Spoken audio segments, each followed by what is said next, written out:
Excellent. So that's us. We're on air now. Yeah, we get there in the end. Yay! Pity my team couldn't get there in the end today, drawing 0-0. I watched the second half. Oh, Norwich played well though, yeah. Yeah, well, these teams at the bottom are getting points against us. It's not good. We go and spank Arsenal 6-0, beat Liverpool home and away, beat Man City, and we lose to Palace, Villa, and Sunderland, and yeah, no more. They're scrambling for their lives. Well, Man U, they got beat off the striker. Sorry. Man U, they got beat off Sunderland now. Yeah, I saw Gus Poyet the other day where I work. He come through. I seen the photo, yeah. Yeah, because I saw him. He comes through here quite a bit because I believe his other half has got a business not too far from where I work.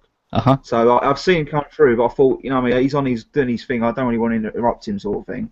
Yeah. But I saw some people go up to him and say, "Let me have your picture taken with you," and I went, "That's my opportunity." So I dove in there. I said, "Do you mind if I have a picture, Gus?" And he went, "I've had a picture with you before." Like that. I went, "No, not me, mate, not me." Like that. He goes, "Okay, just take the picture." Like that, joking about. And I said, "I'm a Chelsea." It was literally a couple of days after they beat us. And I said, "I'm a Chelsea supporter." I said, and he goes, "Oh, don't worry about it." He goes, "Oh, I'm sorry," like that. And I went, "I know about that, mate." I said, "You're a Chelsea legend," and then I had to go off. So, but yeah, I spoke to him. He was a really nice bloke. So that's good. He was a good player for you. Yeah, for us, late 90s, early 2000s. I think he left mostly about 2001, maybe. Do you like football? Do you like football, Sam? I'm a bit of a football fan now. I'm more movies, to be honest with you now. Yeah. No other sports at all. I'm trying to think what when the football finishes or anything. Usually it's Wimbledon starts. Well, yes, it should be soon, isn't it? May time. Oh no, is it June? I'm not really a tennis man, so I'm not really too sure. I know the Tour de France that starts in July, so I'll be watching that. Yes. I think I've got that. So for some reason I've downloaded it last time, all these apps and that, but they're not working. You're right. So I've got the questions. I think I've got the questions up now. Has anybody asked questions? I can't see if we've got any viewers or anything yet. We've got one viewer, but I don't know who that is. If that's one of us, Not too sure. I was saying to Sam. Sorry. Should we put the link on the like page? I don't know where the link is on this. I've got it all over the screen for some reason. Have you seen the link? Just copy it and paste it over to, and say, "Come and join us." Put it on Facebook.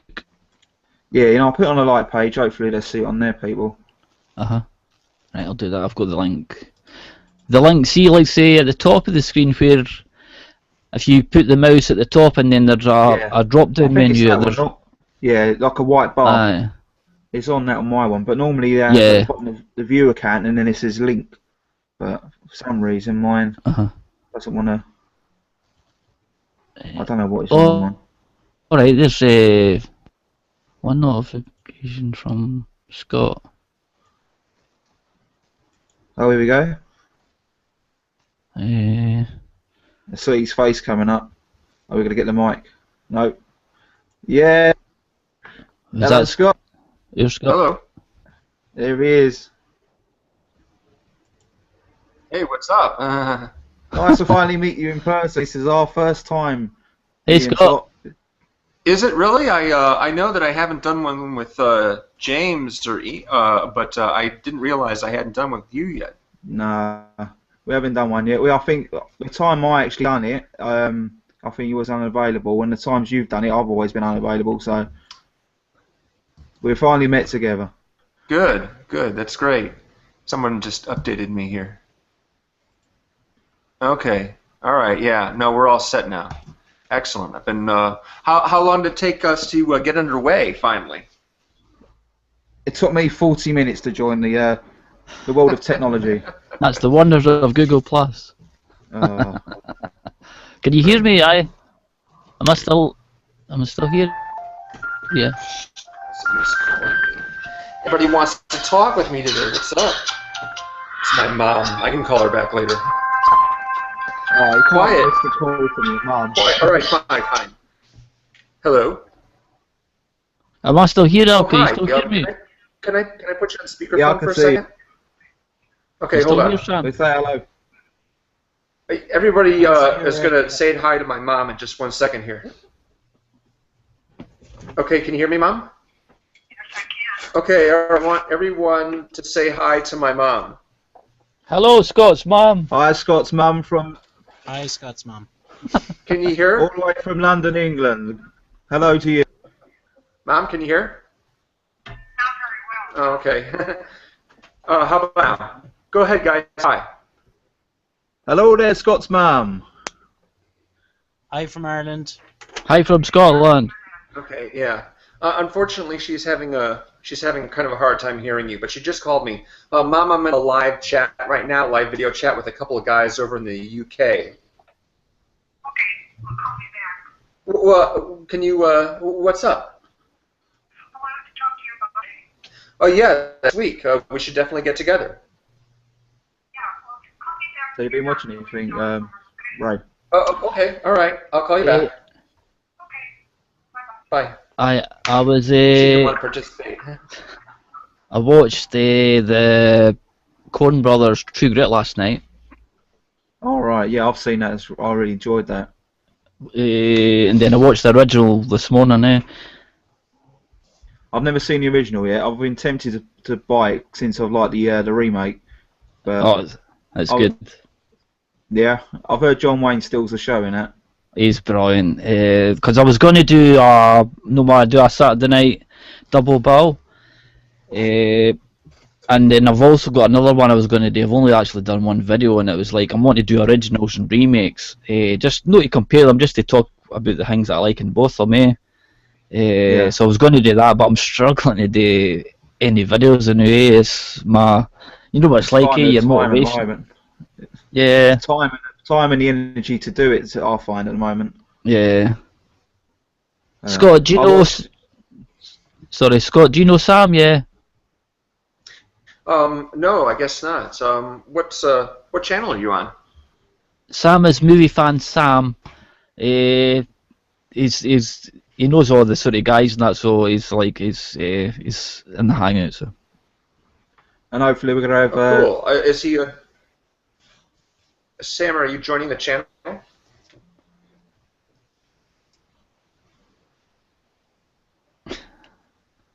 Hello? Sam, you there?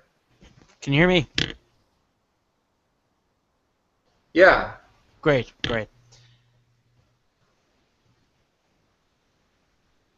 Are you joining the channel? Yeah, maybe. You never know.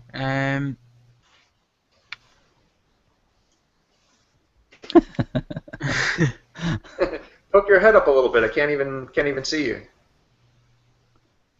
So what you've been watching?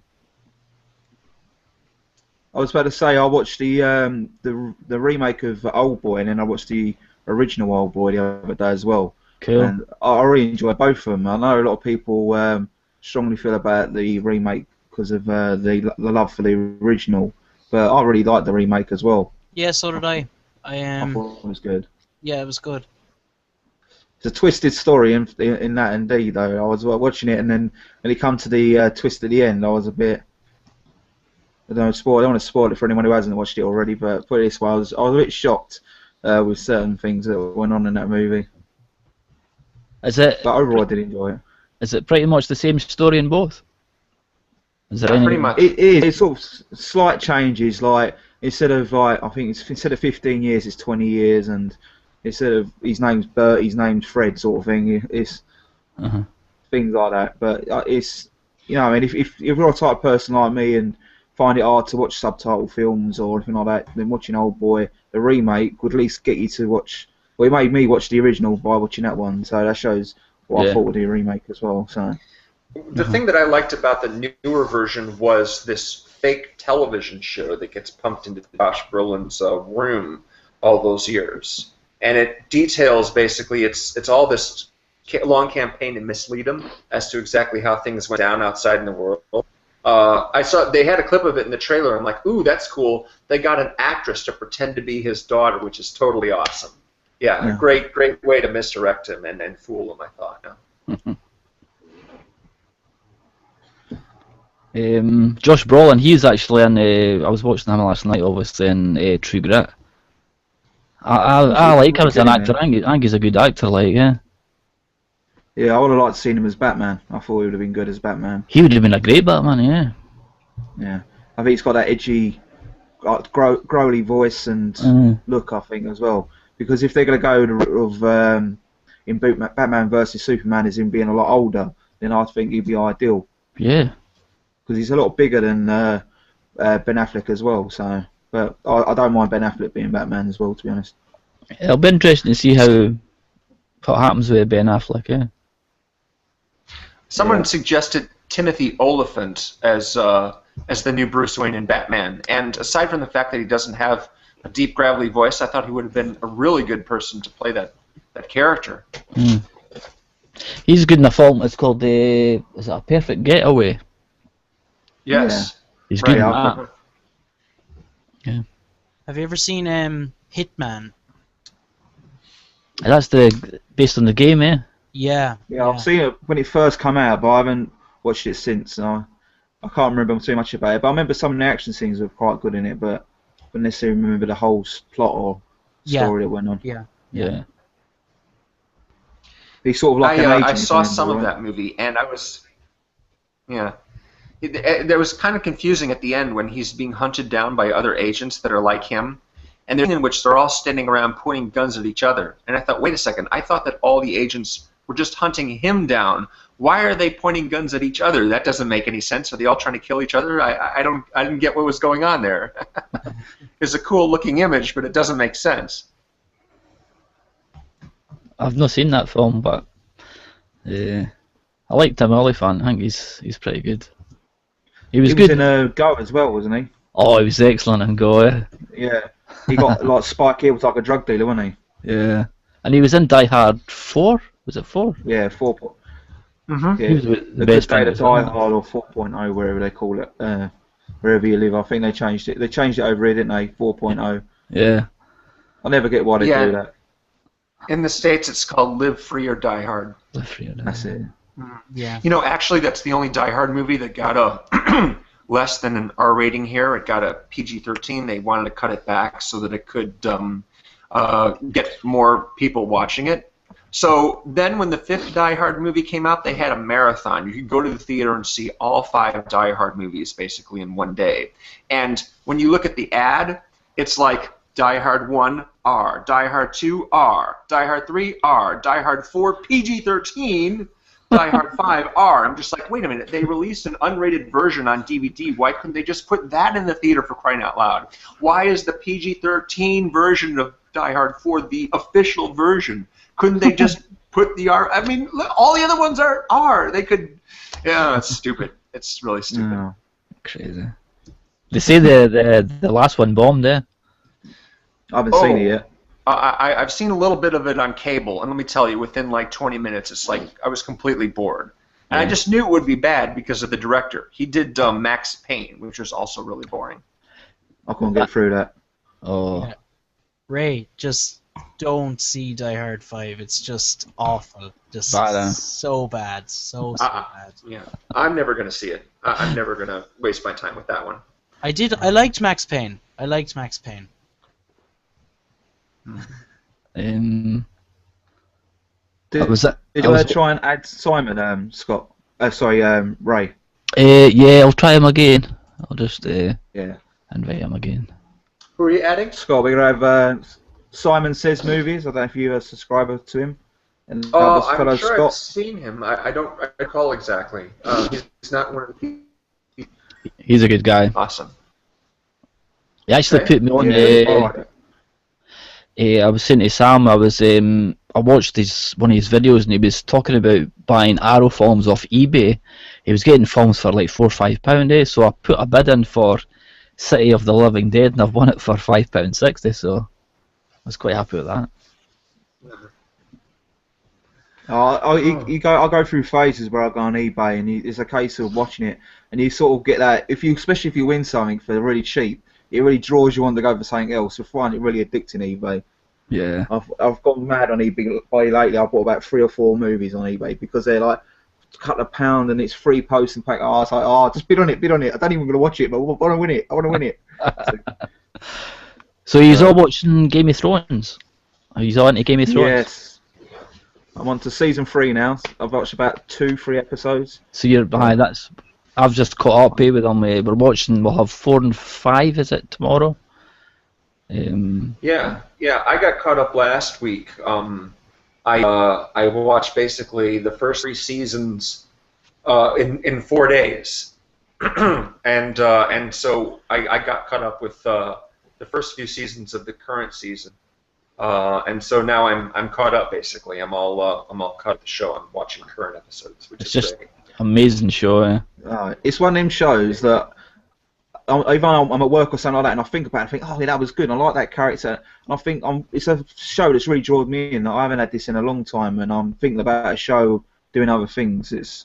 That's a sign I've had that for a long time. That's a sign of a good show if you still remember it the next day and you're still thinking about it.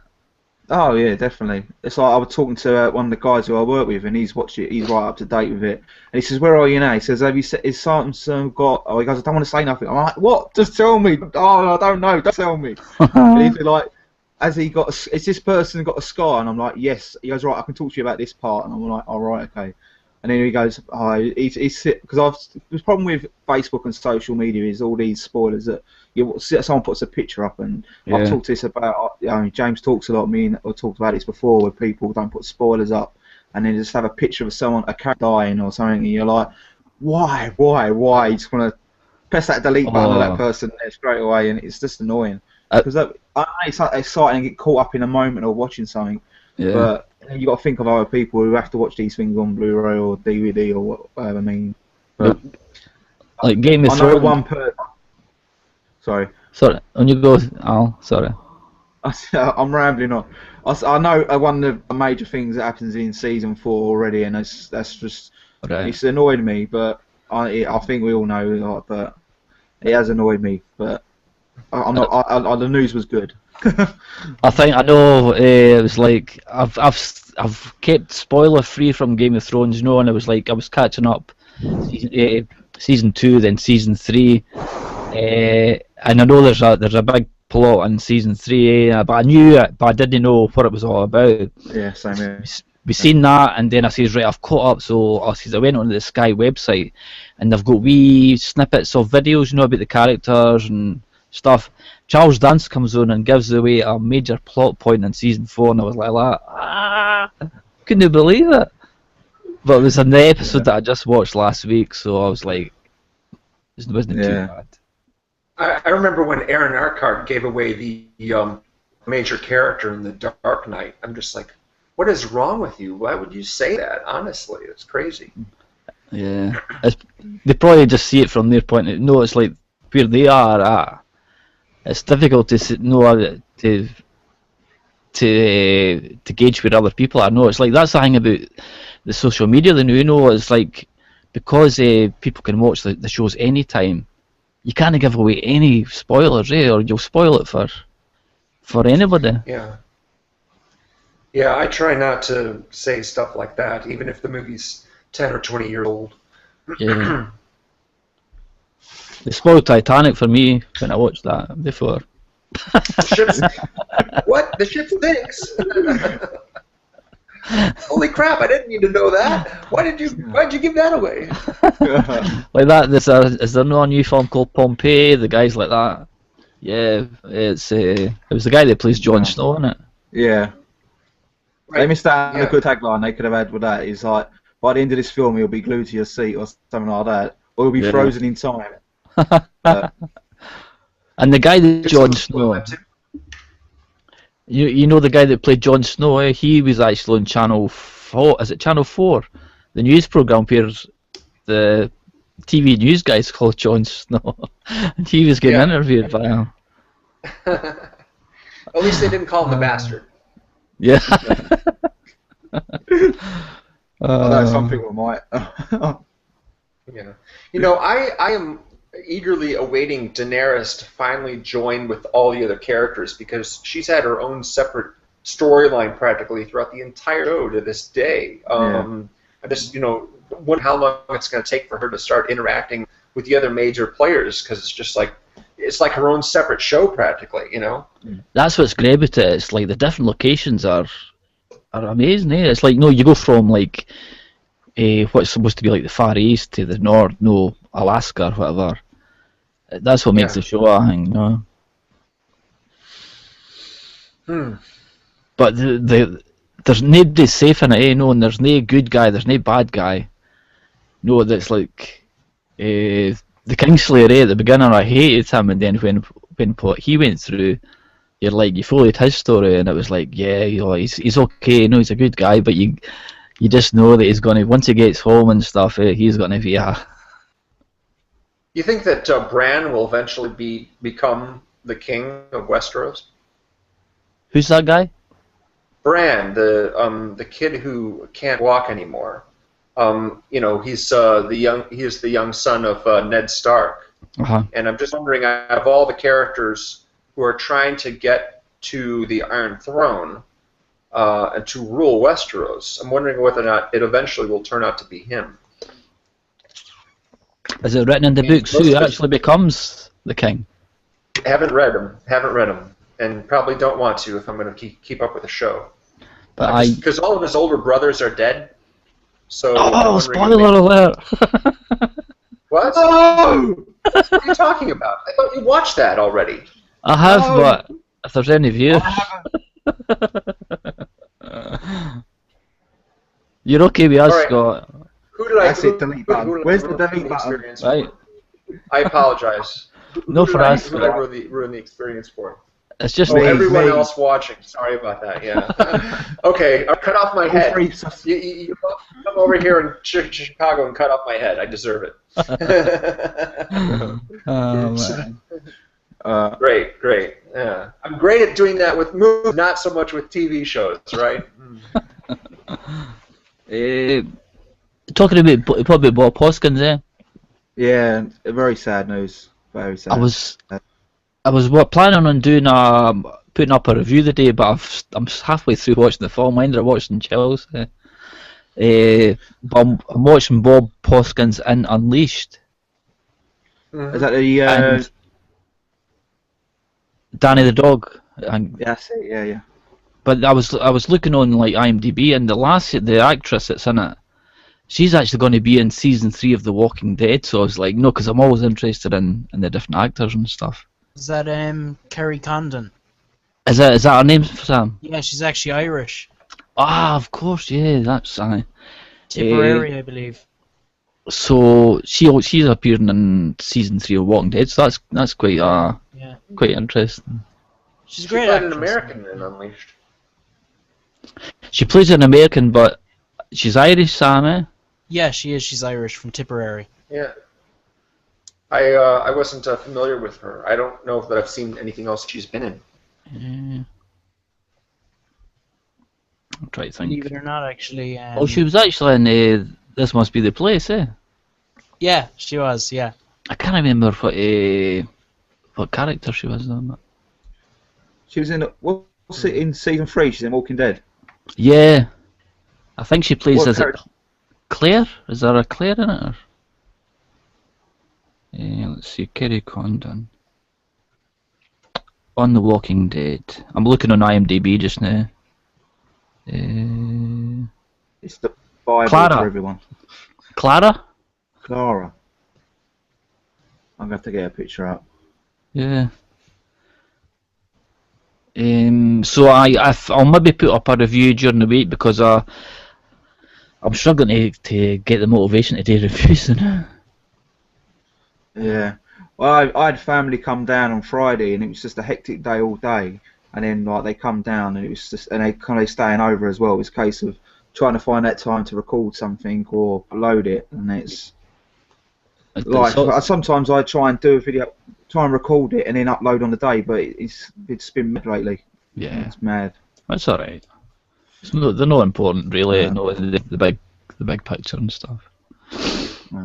It's good having these live videos. If we don't all do a video for a while, because then we can all talk about what most we could talk about anyway. So yeah. I have yet to see The Long Good Friday, so if I watch a particular Bob Hoskins movie, it'll probably be them. That's the film I need to watch as well. It's a great film. I've heard it's really good. It's been years and years since I've seen it. It was like I was a kid when I seen it. But it's quite a good film. That's what I remember. A film actually that I'm planning to watch soon is Roger Rabbit. Oh, great film. Yeah. I remember seeing that in the cinema as a kid. And we went one late night after my dad finished work, and they took us to the cinema. And I just remember watching it. I remember loving it. All them characters in it, like them animated characters. But it always came at the end. Christopher Reed. Can't think of his name now. Plays the bad guy. Christopher Lloyd. There we go. Yeah. At the end, he really scared me with the eyes and that. I always had nightmares, but I got over it eventually. I always thought Christopher Lloyd was a little bit scary, just because he acts so wild all the time. You know, even in Back to the Future, when he's playing a nice guy, he's still a little bit. I don't want to make this man angry. I missed the opportunity of meeting him at London Film and Comic Con about a couple of years ago now, 3 years ago. The queue was just manic, and all day I couldn't get into the queue to go and get the autograph, and I had to leave before it was shutting. So, but I stood at an angle, and my mate took a picture, like him in the background, so it looks like I'm standing next to him. But that's the closest I got to it. Are you going to go to the convention this year, Al? I wasn't going to, but I've looked on the website and there's been a few Game of Thrones characters or people, crew, and that been announced. So I'm tempted to, but I really ain't got the money to do it, to be honest. But it's a lot. You never know. I've been watching the day off that day.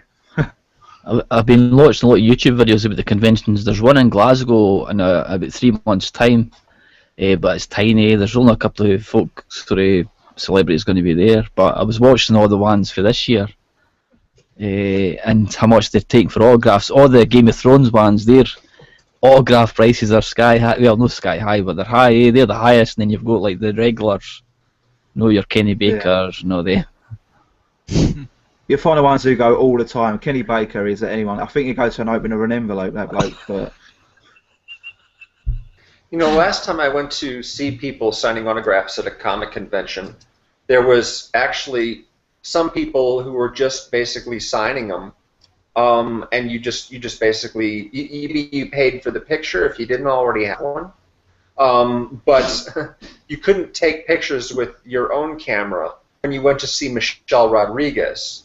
You had to get a picture with the official photographer, and then they would put up a copy for you, and then she would sign it, something like that. And they were actually stopping people from taking pictures of her with their own cameras. I'm just like, what's all that about? I mean, she has fans. Why wouldn't she let them take pictures with their own camera? It's dumb. That's the security. When we went to Glasgow Memorabilia, that was about a good 5-6 years ago. My brother was starting to video David Carradine, and it was like the security. Oh no, you can't do that. You're like, I've just paid 15 quid to get in, or. Have you seen my video of the convention when I go and see? I don't remember his name. Played Data in Star Trek Next Generation, but Brent Steiner. Yeah, my mate's really big into Next Generation, and he loved Data. It was his favourite character. So we're winding him up. He's queuing up, and I was saying, "Oh look, you're gonna meet your hero," and Whistler. And then I panned onto him like that, and he just froze. And he went, "You filming?" I went, "Yeah, just film." He went, "No filming. I don't want to be on your home videos." And I suddenly went, I had to cut it off, but after I'd done that, we had a bit of a banter with him, so it wasn't too bad. But I saw one of my videos. It's quite funny when you watch it. Could you put the link out on Facebook if you got time? Yeah, I'll put the link. I'll put it on our channel so you can see it. I think it was the last one I went to, 2010. But it looks bad than he was, because afterwards he sort of had a bit of banter with us, and he goes, "What would you do watching your home movies?" and all this sort of a little bit of banter like that. So, but I had to put it on there because that was all wide on that day. So. I don't know why he would go to one of those things if he didn't want to get his picture taken. Yeah. Honestly. I mean, what are those things for? They're for saying hi to fans and and speaking with them and everything like that, and if they want to take a picture, shoot a little video of them talking with someone who they admire, and they're like, no, you can't do that. I'm like, what's with that, honestly? Crazy. Yeah. He might have thought we were trying to punk him or something, I suppose, because we was like having a laugh in the queue. I suppose he might have thought my mate was going to throw something at him or something. I don't know. Most people that was going to happen, and that's why I was filming it. But you never know. But I was watching ones. I don't know where it was, but Robert England seems like a really good guy. He wasn't just signing the autographs. He was like, "Oh, that's a really cool poster. This is worth a lot of money. And shall I sign it here and all that?" And he was telling stories. He seemed like a really good guy. Yeah.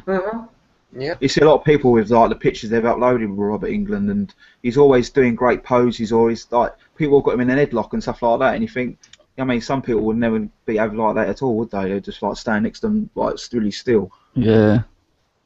And also, I was watching. I was like last night. I was in between watching films, and I says, right, I'll go on YouTube for a bit, but just it's lethal, because it just takes you into different. You watch one video, you watch another, you watch another. Ricky Gervais at the Golden Globes in 2010. I watched the whole intros of them, and then I watched the 2011 and 2012. He roasted all the actors. He left them without a name. Did you ever see that? It's the Comedy Awards over here on the ITV, and it was must have been about 5 years ago, and they had Stephen Hawking there, and he basically been on the stage, and he was like. It's taken a while to type out what he was saying. He was coming through, and it was like long pauses. And afterwards, Ricky Gervais come on. He goes, "He's a really intelligent bloke, but you think he would have pre-ordered that, like, written it down before and then press play?" You know, it really took the piss out of him. And everyone just rolled out laughing. I thought it was quite funny. Ricky Gervais, it's like, oh my god! He was like, they invited me. They knew what they were getting. Yeah.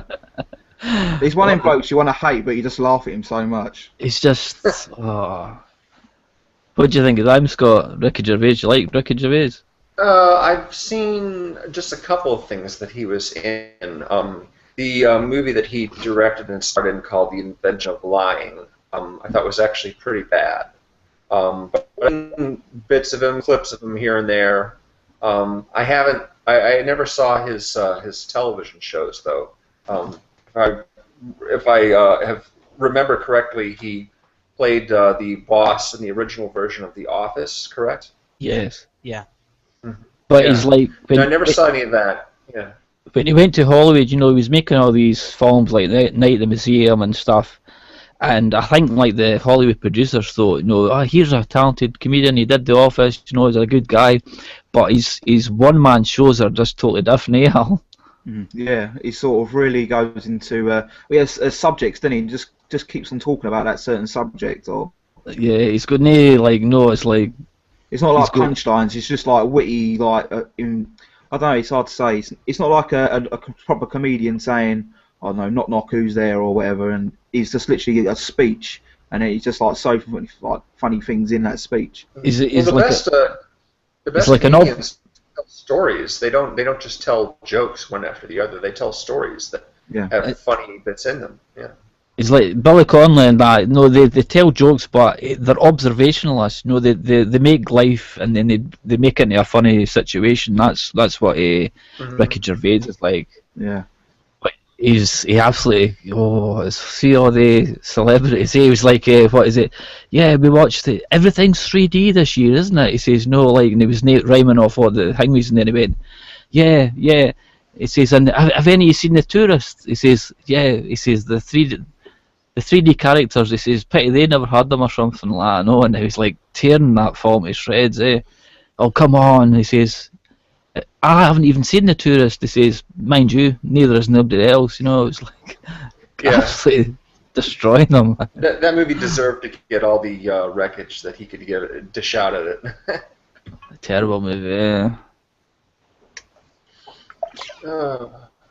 So I just actually before I got here, I was watching another live stream. Any of you guys watch Razor Wire Reviews? He is doing a live chat, all pretty much related to Star Wars and the new Star Wars announcements that have come out recently, the cast and everything. I am your father. My son got me for Father's Day. Really? Yeah, because I'm his father, obviously, but well, I hope so. No, nothing. Yeah, I just wondering if you guys had any thoughts on that. They got obviously a lot of the main cast to come back as well as some new people. But everyone's sort of speculating on what the story going to be and the new people. Who are they playing? What have you? I'm like, you're not going to find out. You know, you can speculate all you want as to what it is, but it's like I don't know. Just didn't see the point all that much. I have my own preferences for how the movie will go. Like if they have both Han and Chewie back, then they should be like active participants in the main part of the story. And all the other people from the old cast, they can just kind of like make brief appearances. It wouldn't matter to me if they weren't in the movie all that much, but it would be nice to see Han and Chewie back in action for a little while. So, is it right in saying that it's 80 years after Return of the Jedi? No, not 80, more like 30 years. Right. And anyway, age in space, it's not like aging on the Earth. No, it's not like they're... Like, Chewbacca's 800 years old anyway, isn't he? Oh, right, sure. I mean, you know, some of those characters are old, but it's not like the movie takes place like a century after Return of the Jedi. Yeah. That's what it's supposed to be. It's supposed to be like a new thing that happens after Return of the Jedi, after no spoilers here, a couple of people die at the end of Jedi. I won't say who. A couple of people die at the end of Jedi. I'm not gonna spoil it.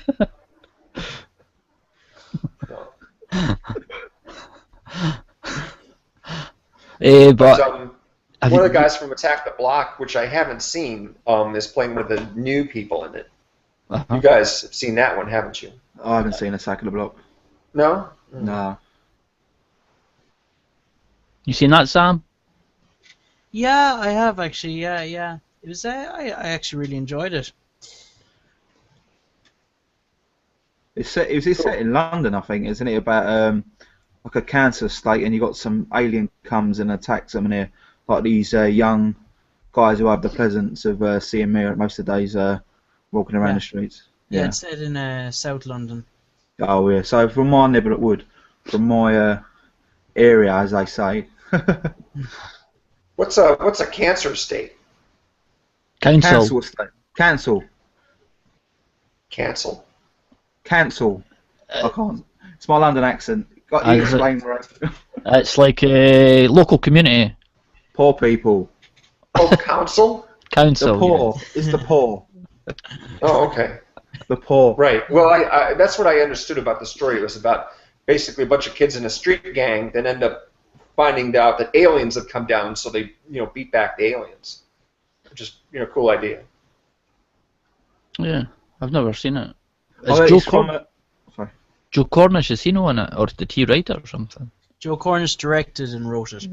Ah, right. He actually had some involvement in Tintin. Did he? That's a great film. I like that Tintin. He wrote it actually. He co-wrote the screenplay with Edgar Wright and Stephen Moffat. That was an underrated film. Very. And you've got Gollum in Star Wars. Exactly. Yeah. That's very pleasing to me to see that he's going to be in it. And I think Andy Serkis is brilliant. Like. Oh yeah, very yeah, he's great just playing a normal person too. Yeah. He was in. He played Jennifer Garner's boss in 13 Going on 30, which he was really good in that. He's in Burke and Hare, which he's great in that with Simon Pegg. I saw that one actually. Didn't impress me too much. Not that the actors didn't impress me, just the movie overall just wasn't that big on. Yeah, it was John Landis. Yes. Well, how long has it been since he made a good movie?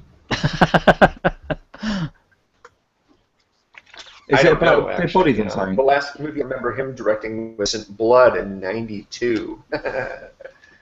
Yeah, it was called Innocent Blood.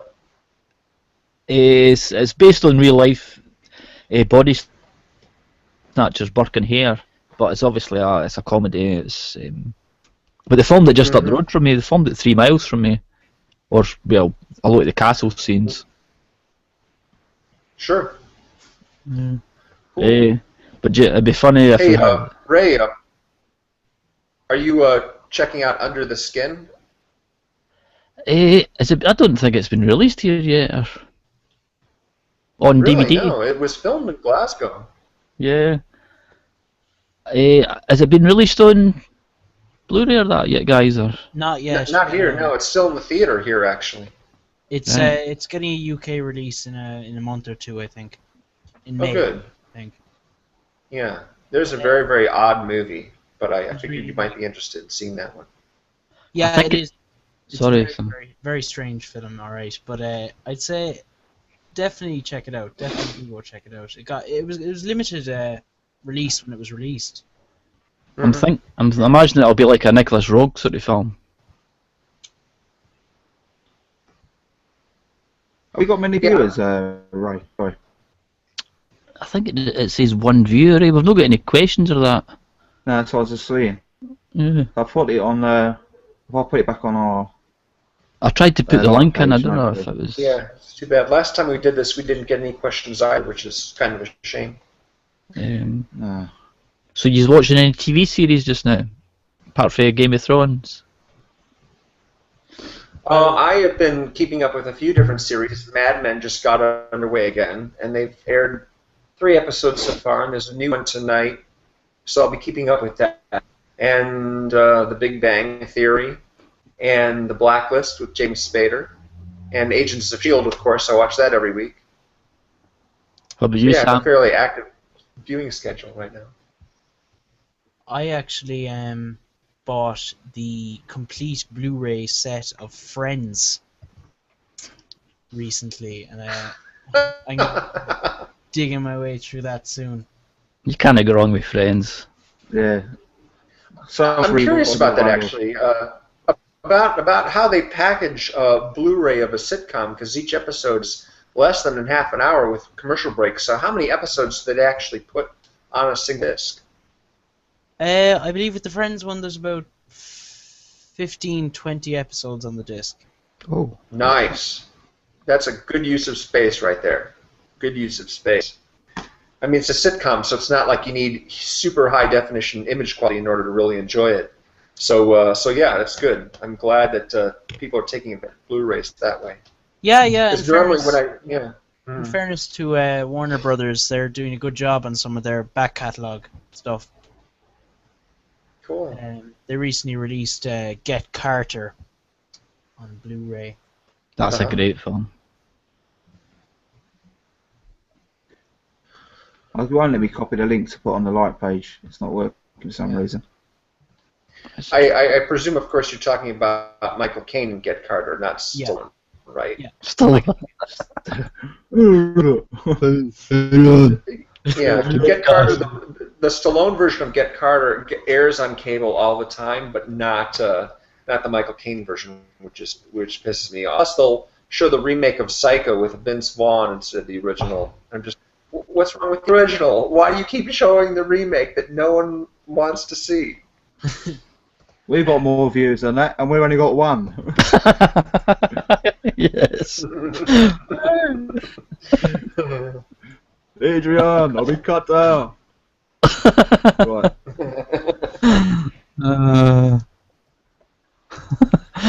That reminds me of the Ricky Gervais, the Golden Globes. He was like Tom Hanks. He says won 2 Oscars, has made $3 billion at the box office, and such and such. There's 2 guests. If you can welcome to the stage, Tom. He's made $3 billion at the box office. He's won 2 Academy Awards. He's won the Golden Globes. Tom Hanks and Tim Allen. Well, at least Tim Allen was in Toy Story. Oh wait, Tom Hanks was in Toy Story 2. Never mind. Hey Viola. But Tim Allen's had a successful career, even though he's not like acclaimed like Tom Hanks is. He's had like 3 really big hit television shows over the course of however many years he's been in the business. So I can't knock the guy, you know. And he played Santa Claus as well. That was a great movie. The first one was. I always loved that film. Yeah. Going back to TV shows, Ray, have you seen this? Is much been on BBC Three. I've only just got to it. I'm a bit slow to the party, but this show, Him and Her. No. I think it's on Netflix now. This first season.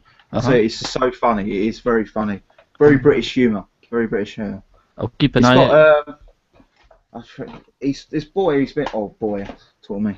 This bloke who's been in it. He's in everything, but you never know who he is, sort of thing. Mark Clouston. Is it with him? But it's a good show. I recommend it. I think you'd like it. Right. Have It's any of you basically set in seen? an apartment. Sorry, go on.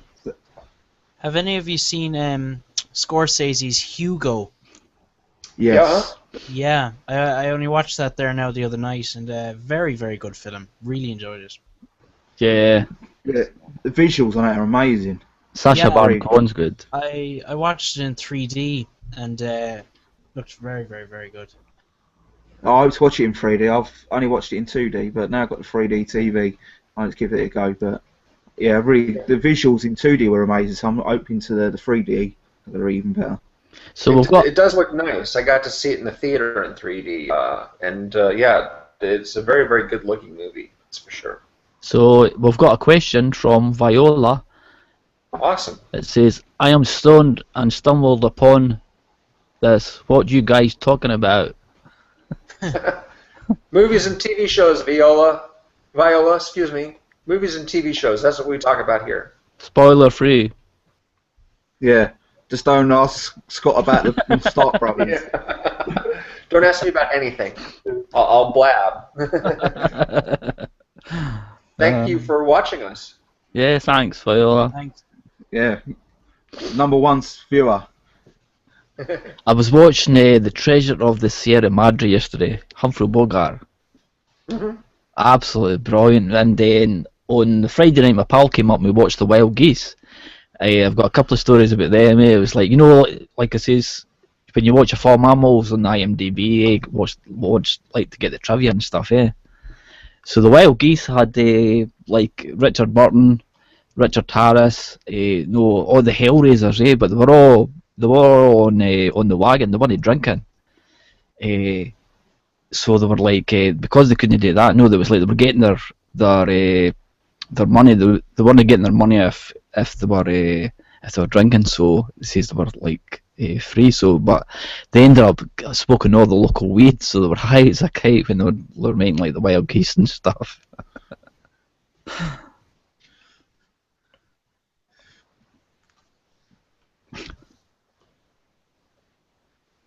Hello? Hello? Oh, you want... Why are you all funny then? I know, that was... it wasn't a very good story, that's maybe... No. I think my earphones are playing up because I sort of get in dribs and drabs, but... Me having bad technical issues is the... It's Google Plus. Yeah, par Google for the Plus. course, I think. Yeah. So they're saying like Google Plus, they might... Yeah. The lead guy who sort of thought it up, he's left Google, so there's people sort of questioning whether it's going to go on or if it's just going to fall by the wayside. I hope it does, personally. I'd like Google Plus to release their stranglehold on YouTube. Yeah. I miss not being able to comment, on people. What I have to do is if I watch a video and I want to comment on it, I then switch accounts to a different, to the one that I'm on now, because otherwise I would have to resubscribe to all the channels that I watch now on the other channel, and I don't want to bother with that, They've made it too complicated. I hardly get any viewers, and I only get minimum comments now. Before I was getting a wee bit more than I was. Yeah. Yeah. Yeah, I wish that definitely that Google Plus would just kind of go as a separate to YouTube. Do you know what I mean? Yeah. Rather than being integrated in with it. They seem to get YouTube. Like I've been on here now since 2007 or so doing these videos, and they just get it nice and working. You're like really happy with the channel, like making it the way you want it to look like, and then no, we're going to change it now and we're going to take that away. You're not going to have that anymore. You're like, but it's good how it is. Why change something that's broken or not broken? Yeah. It's just people who want to make money by making decisions. Yeah. I get the impression that the reason why they got Google Plus into YouTube is because Google Plus didn't have enough people participating in it. And they figured they could basically force a join up and say, okay, if you want to keep doing the stuff you're doing on YouTube, you have to join Google Plus. It's like propping up a site that isn't working as well as they wanted it to. I mean, it's one thing if they said, join Google Plus and you get to do extra stuff. What they're saying is the stuff you've been doing, you can't do it anymore unless you're on Google Plus, which is completely shady. Yeah. But they're doing it just because it's like they're trying to keep their business. Yeah. So Viola's asks another question here. Do any of you watch Korean films like Sympathy for Lady Vengeance and I Saw the Devil? Yes, Viola. I watched the Vengeance trilogy from Park Chan-wook, Old Boy, Mr. Vengeance, and Lady Vengeance. All three of them, very, very good films. Preference would probably be on Old Boy, just because it's kind of gotten the cult classic kind of status now, I'd say. But no, yeah, I'm big into Korean films, definitely. I definitely have to try and search out more of them. If you can recommend any of them, definitely comment. Let me know. The person to know about Korean films, if you haven't already subscribed to Mate Tatue or Maticus Tatue. Yeah, I never pronounce his name. Yeah, He's a top YouTuber, really nice bloke to talk to, and he is Korean film mad. So Viola, if you haven't ever subscribed or haven't seen his videos, try and search for him on YouTube. He's on my. If you go to my channel, he's in my people suggesting box or whatever they call it. Go and subscribe to him. I've seen The Eye, which is I think they remade it in America, but the original The Eye is a good film. Yeah, they remade it with Jessica Alba. Yeah. Oh, that was a good move. That was very smart. How about A Tale of Two Sisters? Is that a Korean film? Is it? I think so. Yeah.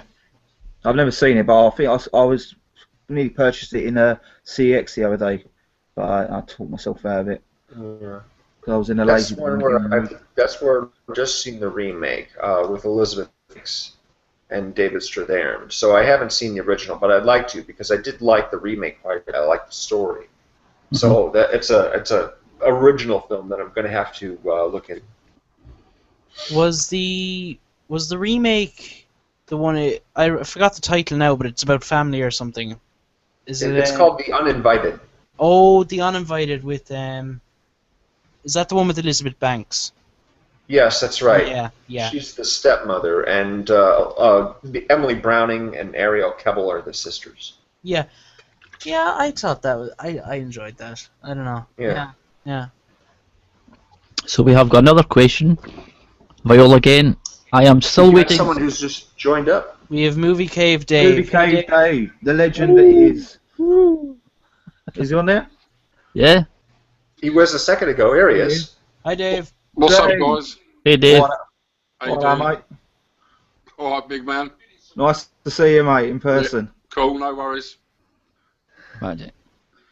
You're not in the cave. No, I'm sitting on my sofa bleaching, mate. Excellent. I've been leaving comments on the YouTube, but nothing's come through. No, I think we're having technical difficulties. We're with Channel 5 over here, so that's what it is. Yeah, I said what it is what do you not think? Are you looking forward to Godzilla? Yes, I am, yeah. Yeah. The trailers look amazing. They You know, do, when man. you, Yeah. when you It watch could be it. really good. Yeah. I've never really been into Godzilla, but for some reason, I see the trailers, it's just like, I want to go and see this, it looks really good. And the poster and the artwork for everything as well, and it's like, they're showing you clips of stuff and they're not giving you too much, and it's, I like. Yeah. It looks cast. very non-cheesy. It looks like something that you could really take seriously, which is nice. Good cast too. Elizabeth Olsen, Bryan Cranston. Yeah. Yeah, I can't join in any of them conversations. I don't know any actors or actresses. Oh, you're alright. Dave, you're jamming. Who's IMDb. yeah. Who's actually to see the new X-Men movie? Yeah, Yes, that I looks want to see that as well. good. Yeah. Yeah. I did the marathon yesterday and watched 5 X-Men movies during that time. That was really cool.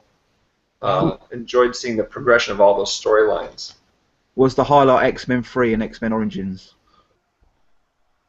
No, I would say that neither of those are the highlight. I still like the first one the best. Yeah, so I like First the one that second one. Bryan Singer did. I think the second one. I like the second. Yeah, I enjoyed the second a lot more. Mm-hmm. So we've got another question from Viola. Uh-huh. I am still waiting for tonight's episode of Game of Thrones. Who do you guys think should sit on the Iron Throne? I think we were talking about that earlier. I'm going to keep my lips zipped about that. I know who it ain't gonna be, and it ain't gonna be one of the Stark brothers. Scott. You never know. They could go to anyway. I don't even know if they decided in the books or if they're the guy's still writing the books for the yeah, TV he show. is. He's got at least 1 or 2 books left. And the series is actually catching up to the point where he hasn't finished the series yet, writing it. So they're a little worried they're going to have to wait to make more shows. And they're guaranteed another season, I think. No, the show's been renewed. Yeah, I would if I were them. It's a smart move. Are you into Game of Thrones, Dave? No, mate, I just can't. I don't know, I just can't get into it. I'm just a Walking Dead man, really. I don't really get the time, mate. I didn't finish work till 6 today. I work too hard, mate. I don't get really time. Honestly, I really don't. No. No, it's a bit of a mare because I like to watch it, do you know what I mean? But there's just, you know me, I must have stacks sitting there that I ain't seen. But it's hard. I'd like to watch it, yeah, of course I would. What season are you on The Walking Dead, Dave? What's that, mate? What season are you on? I've finished 4 now. I'm just waiting for the American Blu-ray release, so I'm waiting for 5. Wow. Yeah. I haven't seen number 4 yet. I won't give you no spoilers, mate. Scott might do. I haven't actually watched that show, so you're safe. I've ordered season 3, so I'm hoping it comes tomorrow. It arrives in the post. So. Oh, it's an awesome series. It really is. I just love it. I don't know. I just love the zombies, man. It's just a quality series. You can't go wrong with zombies. The thing is as well is like, well, I ain't seen Breaking Bad. I ain't seen Game of Thrones. There's loads of like. I think what it is because everything gets built up. I tend to stay clear of it, which is a bit sort of stupid, really. But it's just the way my silly little brain works. Do you know what I mean? Yeah, no, I know what you mean. I know what you mean. It's so like with Drive. Sorry, like with Drive. Do you know what I mean? I got all the hype over the Steelbook, and then I waited 2 years before I saw it, and then I watched it. I was just like, the geezer's got no other expression, you know, and it just put me off. And for that, I can't stand Drive. Was he not wearing a mask though?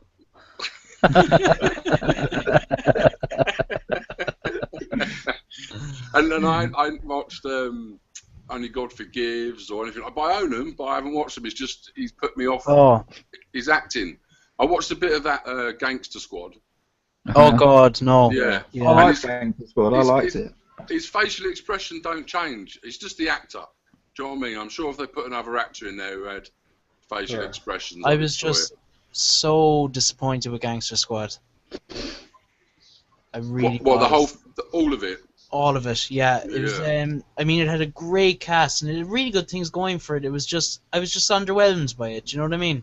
It reminded me of Dick Tracy, to be honest. Yeah. Yeah. Sean Penn makeup. Yeah. Yeah. Only God I think it had Forgives that is. comic book sort of feel to it, didn't it? Though I thought Gangster Squad, it was very, I don't know, it wasn't like a hard-hitting sort of like Martin Scorsese gangster film. It was like more like a comic book movie. Yeah, that's why I said Dick Tracy. Yeah. Yeah. Only God Forgives is definitely worth checking out, though. Yeah, it's just hard, man. It's giving in, isn't it? I've got to give in. It's very stylish. Only God Forgives. It's very stylish. I mean, if you didn't like Drive, I don't know. I mean, I wouldn't say I didn't like it. It was just It's just the actor. I was expecting Yeah. so much from, I don't know anybody. From all the hype. Yeah, I don't Yeah. know. I don't know anybody who said, "Oh, it was a shit film." Everyone No, said yeah, I completely understand. Yeah. Yeah, everyone said it was brilliant, and a lot of people were like, "Oh my god, he's an unbelievable actor," and I couldn't see it. If you know what I mean. It was just Yeah. weird. I was hoping. I had big high expectations for it. It wasn't like terrible, but I was just like, I couldn't really see what the hype was about. Yeah, but what's great about Drive is I actually bought the CD. The soundtrack is gorgeous. Oh, it's got a quality soundtrack. Yeah, Yeah. definitely. It's definitely got a good soundtrack. It's a very stylish film, isn't it? It's like, What's that, Al? I think it's more like a stylish sort of an arty sort of look to it, doesn't it? Yeah. Yeah. I think that's what Only God Forgive is like as well. I think it's more. Is it the same director? I don't know if it's the same director at all. It but- is. Yeah, same director. Yeah. It's a sort of very like visually, everything's visual. But what do you think? Go on. Sorry. Yeah. Have you seen Nicholas Winding Refn's other films like the Pusher trilogy? Seen Bronson. Yeah, I've seen Bronson's brilliant. Bronson is Yeah. awesome. That's film. hard for you. Tom Hardy's amazing. Yeah. Yeah, that is a Tom brilliant. Hardy. We were talking about Locke with Tom Hardy in the last live chat, and that just opened here in Chicago on Friday. So I'm definitely going to be able to see that in the next couple of days. I think Dino was talking about that. Mm-hmm. He said it was good. Yeah. Tom Hardy's brilliant though. Are you Have you seen the remake of Carrie? No. I've got it. Oh, I yeah. haven't watched it yet. No. Oh yeah. Yeah. Well, I tell you now, it's enjoyable enough. But you know the way in the original, Sissy Spacek had such an original. Her face was. It wasn't that she was very pretty. Do you know what I mean? She's got a It's unique like- look. Yeah, she does. Yeah. She's a very unique look. Whereas in the remake, it's like Chloe Grace Moretz is like hot. Yeah. She's that girl. She's a good actress, but she's Yeah. not right for Carrie. She just looks too pretty. You know? I saw it when it originally came out, so like it's hard to make a comparison. It was a long time ago. Yeah. Oh, Carrie, the original was brilliant. Yeah, it is. Yeah. Yeah, when the remake, there was a whole bunch of things that I wish had happened that didn't. Just like, if only he had said Oh, this hang to on, her. is If this a only they had a spoiler alert? conversation about. I'm not spoiling anything. I'm just saying it would be nice if something happened that didn't. And I just felt like there was stuff that was missing from the movie, basically. And From the I must from say, the sorry, Ray. Go on. was that from the original, Scott? No, from the remake. Or from the new remake? one. No, yeah, the Yeah. remake it had a different take at the end as well. I'm not going to spoil anything. Don't worry. Well, I don't know what we can talk about if we can't talk about anything. No, that's cool. I don't mind. I'll watch it. Yeah. I'll watch it no matter what. Are any of you looking forward to Horrible Bosses 2? No. I ain't seen the No. first one. The first one was good. The first one was funny. Yeah. Who are the bad people in the new one? Who are the new horrible bosses? I think we have Christoph Waltz in it. Oh, that's nice.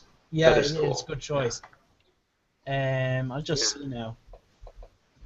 Yeah, we have Chris Pine as well. And Is he? Kevin Chris Pine, is that the Spacey. one who done He was. Guardians of the Galaxy, or Galaxy of the Guardians of the Galaxy now, isn't he? No, he's Kirk in the new It's Kirk. Oh, I think I'm miles off. Sorry. Yeah, I know now. Yeah.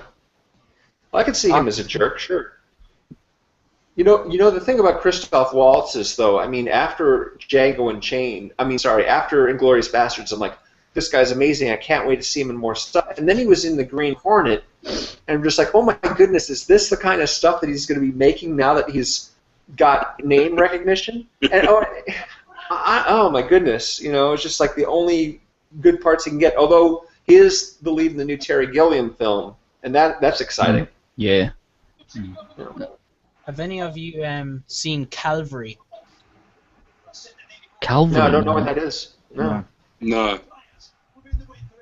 I think the same director directed The Guard with Brendan Gleeson. Uh-huh. Hmm. Hoping to check that out soon. What's the score? Oh. What game's that? Oh, me, I'm watching Real Madrid. Don't worry about it. Is that the cup final? Is it just like a... No, they need to win this game really to have a chance of winning the league. Ah, right. Can Ray. you hear it? Oh my God, is it that loud? Yeah. I'll turn it down. We heard What's that? Ronaldo. I thought he was there watching a movie with you. Really? So, Ray, you were telling me that, or you said in your last video, I think, that you didn't really like the Amazing Spider-Man. Yeah, it was... I don't think there was any chemistry between Andrew Garfield and Emma Stone, and... I don't just know. think the original trilogy is just a lot better. I just enjoyed the original trilogy. Yeah. Tobey Maguire and Kirsten Dunst, I thought they were great together, you know. They were... Yeah. I don't like Tobey Maguire. It's the second Spider-Man was good. I liked it, but Tobey Maguire for me, I can't watch him. Apart from the film Brothers, I thought he was really good in that. But other than that, I just can't really stand Tobey Maguire. But you know what? I think with regards to Tobey Maguire, it was one of his roles actually that annoyed me was in The Great Gatsby. I just think I ain't seen that one. it was he was just, it wasn't that he was wooden, it was just that I just didn't think he was suited for the role. I just could I don't know who would be suited for it, but he didn't fit into it. I just didn't think it. Is that a musical, Sam?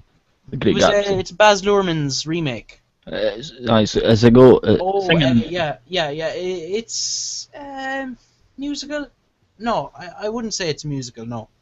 It's no like what was the last one you done? Was it Moulin Moulin Rouge? Rouge. Or... Moulin Rouge. It's not like that. No. I like Moulin Rouge. It's very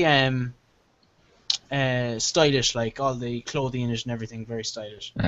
So, Alan, have you watched the new Spider-Man?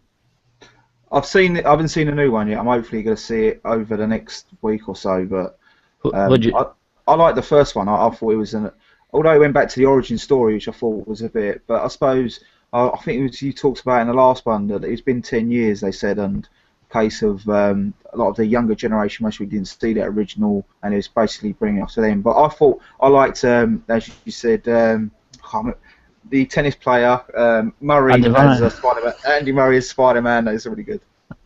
But I liked it. I thought the characters were good. The people who played them were good. So I thought I liked it for what it was. I wasn't expecting a lot, so I think that's why I enjoyed it more. Yeah. But the second one looks like it's going to be full of different people. But I've heard that there's some characters who ain't in it as much. So, well, I've heard mixed things about Spider-Man 2. The Amazing Spider-Man 2, rather. Uh-huh. Yeah. I think I might just pick it up on Blu-ray or something, because after seeing the first one now, I might just wait to get the Blu-ray when it comes down in price, maybe. I'm going to skip it myself. So, was that your marathon, the X-Men, Scott? Yeah, I was trying to do the 24-hour marathon again, and I wanted to rewatch all those X-Men movies. I decided to just make part of it. So I started off with the first X-Men movie and went through all the way through the Wolverine from last year and First Class with the new cast, and so I'm all sort of caught up on that. The new movie doesn't open here for like another 2 or 3 weeks, but I wanted to rewatch all that stuff just so I could reacquaint myself with all the characters and storylines and stuff. I'm really excited about the new movie. So did you complete the 24-hour marathon? I want to. I really. I ended up not doing it. X-Men movies. I moved to the rules are you have to watch a 3-hour movie and a subtitled movie and a couple other things. And I got through all the criteria, but when I started in I was about 20 hours into it, and I started a movie and I had like 2 movies left to go, and I just wasn't really paying attention, and I couldn't keep my mind on what I was watching. Maybe I just picked the wrong movie, but I decided, I don't really want to do this anymore. I'd done it once already in December, so I just kind of quit. I watched a bunch of stuff, but not the full 24 hours, no. But you done about 20 hours? Yeah, just I had a friend with me for part of it, which was cool, because we got to hang out for a little bit. go out, get some snacks, come back, and he's in the video as well. I shot a lot of videos, so I'll be editing that and putting it up. But no, I didn't do the full marathon, unfortunately. Well, I don't think I could ever try that 24 hours. It's hard enough staying up 24 hours after doing like night shift, but to watch movies as well and concentrate is so hard. Because I know when I do stay up after doing a night shift and try and get back into an early routine, you're sitting there on the sofa and just constantly just dropping down. So I don't think I'd be able to do it. I'd like to try it, but I don't think I could ever do it. They're fun to plan, but not as fun to actually do. Yeah. It is a long haul basically of just putting in one DVD after another. And I was good for a really long while. It wasn't like I was really tired, but I just couldn't keep my mind on it. I had finished one film and really, really liked it a lot. And when I put the next movie in, I found myself still thinking about that movie, not concentrating on what I was watching, the new one. And the one that I had put in was Rachel Getting Married, which is a drama with Anne Hathaway. I liked that movie when I saw it. I own that copy. But I just wasn't paying enough attention. It didn't grab me the way the other ones did. And I just thought, you know what, I don't really feel like staying up for another 4 hours just to finish this, so I called it a night. Yeah. I think if you're watching a TV series or something like that, I think you could mostly, because you're watching the same constant storylines going on, you might be able to get through more than different types of movies, but we could start the new phase and do the 24-hour TV show marathon, see how that goes. Yeah, that would work a lot better, I think, if you're just following the same storylines throughout. Whereas with the movies, it's like the criteria for the marathon is you watch a variety of stuff. So there's no real continuity there, and that could be a stumbling block to really fulfilling it. Yeah, I remember I've seen a few of them, and you see like people in like it's the 21st hour, and I've watched 7 films, and I don't give up. Let's give up. Yeah, I would have 10 if I had finished it. I would have done 10 movies, which would have been nice. But I thought, you know what? I'm not enjoying this. I'm not really paying attention. And although I've got a lot of good movies to choose from, it's better to just watch them one at a time. You really enjoy them, and then take a break and do something else. Watching all those movies all at once is not the best way to do it. Yeah, that's what I was going to say. It was just that if you're constantly just watching one movie after the other, you're not really enjoying it. It's more like a chore more than anything else. It can be. I actually enjoyed almost everything that I watched a lot yesterday. The 3-hour movie that I picked was Kingdom of Heaven, and then after that I watched my foreign language pick was Y Tu Mamá También from Mexico, and I really liked that movie a lot. And then I watched a Kevin Spacey movie after that, and I got really involved in that. And then the next movie I picked, I just did not get involved with it at all, and just couldn't keep my mind on it. So I'm like, you know what, I'm done. And rather than start over with a whole new movie, I think I'll call it a night. What was the Kevin Spacey film that you watched? It's called The Life of David Gale. Kate Winslet's a journalist, and he's on death row. She's interviewing him about how he got arrested, and he's like, no, I didn't do it. I'm innocent, that kind of thing, and I need help to find out what actually happened. Check that out. Yeah, a lot of people, a lot of reviews that I read over, they're like, we hate this movie, and what are you talking about? Are you even watching the same film? It's a really exciting film. Yeah. 2 films actually that I saw on the shop today, which got really bad reviews. I was just wondering if any of you guys had seen them. Was Diana with Naomi Watts and Getaway with Selena Gomez and Ethan Hawke. I would probably avoid Getaway, but Diana I haven't seen. I've read not great things about it, but it's not like I would never watch that. I'd be interested, just because it's Naomi Watts, Yeah. So, with regards to Getaway, it's not very good, is it? Well, I would probably not be interested in seeing that movie anyway, but everything I've read about it says it's just like one of the most annoying movies ever made. That's what I've heard. It's a case of everything just falls into the plot. Like he's walking down the road, needs a car, and this woman's sitting there with the door open, with the car running or something like that. It's just like complete, everything's set up to go his way or something. Yeah, and I've read a lot about how there's everything is just like so fast paced. It gets annoying, and there are so many cop cars following him that crash, and he manages to get out of all kinds of situations by the skin of his teeth over and over and over again. It's just a very repetitive, annoying film. Yeah. I haven't seen it, but this is I've read about it. Yeah. And having actually what I watched recently was the sequel to Greg McLean's Wolf Creek. Mm. Have you seen Wolf Creek? Excellent movie.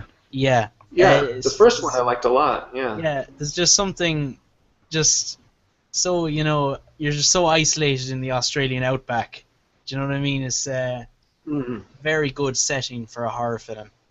It is, yeah. And that first movie has a great moment where all the people basically are sitting around the campfire and they're all falling asleep because of what they've drunk in the water.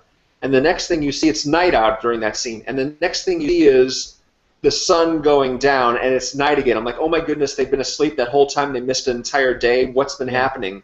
And things just get horrible from there. It's a really, really intense movie. Yeah. John Jarratt, who played Mick Taylor in it. He's brilliant.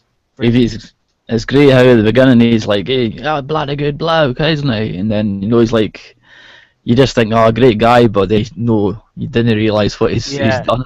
It's just like in the sequel now, it gets a lot more involved than the first one. I mean, there's a lot more plot going on in the sequel, rather than the just kind of, the way it kind of gets a bit cat and mouse in the first one. In the sequel now, it actually starts off with a German couple in the sequel. I won't give away any spoilers or anything, but in the sequel, it's a German couple, and they're actually speaking in German for the first half of the film. So there's just subtitles on. It's very different, but I enjoyed it nonetheless. And I mean, it's just Mick Taylor is just brilliant. Like the character, like it's just like, what the bloody hell are you two buggers doing out here? You know what I mean? Like, it's, and it's like I think there's one part where they're just like, why are you doing this? And then he's like, welcome to Australia, cocksuckers. It's just like absolutely brilliant, I bet I got that on DVD. I've never watched it. Wolf Creek. Oh, it's excellent. I think I'm gonna have to put it now. You persuaded me to put it in and watch it. It's got a bit of a Texas Chainsaw sort of vibe to it. Yes. Yes. Yeah, I would say that. Yeah. Did any like the remake to the Texas Chainsaw? The 2003 remake. I think I saw it once and it was all right, but I can't really remember it, to be honest. I think is it like literally a remake of every single scene, or is it? Yeah, it was one of the. Is it Michael Bay Productions? Jessica Biel's in it. Megan Fox was in it. Was it Megan Fox? No. Same person. No, she's not in it. She's not in it. She's in everything to Michael Bay at the moment. Yeah. I liked the 2003 Texas Chainsaw. Yeah. They added the character of Arlie Ermy, which he's very, very intimidating. So that was a good move on their part. And actually, Ray, I know that you do a series original and remakes. One that you should do actually is the Straw Dogs, the original and the remake. I've got them, yeah. Yeah, you should try and do them because I must say I actually enjoyed the remake of Straw Dogs. Yeah, it was okay. Yeah. Yeah. The last, who was the girl in that again? That was the last. Kate Bosworth. Kate Bosworth, aye. Yeah, and James Marsden. Yeah. Yeah, and the boy for True Blood. Yeah. Right. I'm gonna have to make a move in a little while, guys. Just let you know. So I might have to shoot off in a while because I've got someone coming back to the. So. Okay, Al. Okay. So if I shoot off, that's actually why. No worries. Cool. So, but I'm with you for the moment as it is at the moment. So. No bother. Great. Waiting for more spoilers. I mean.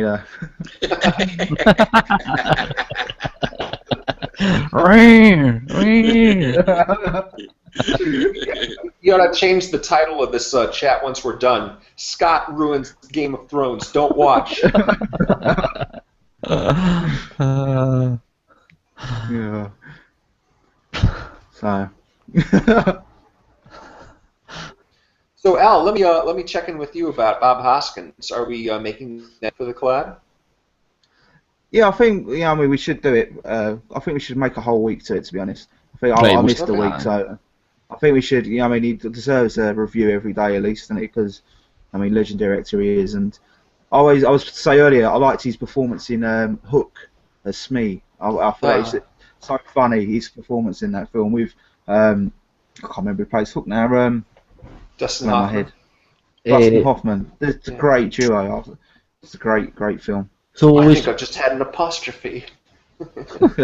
will we start that on Friday then, Al? Yeah, we're starting next week.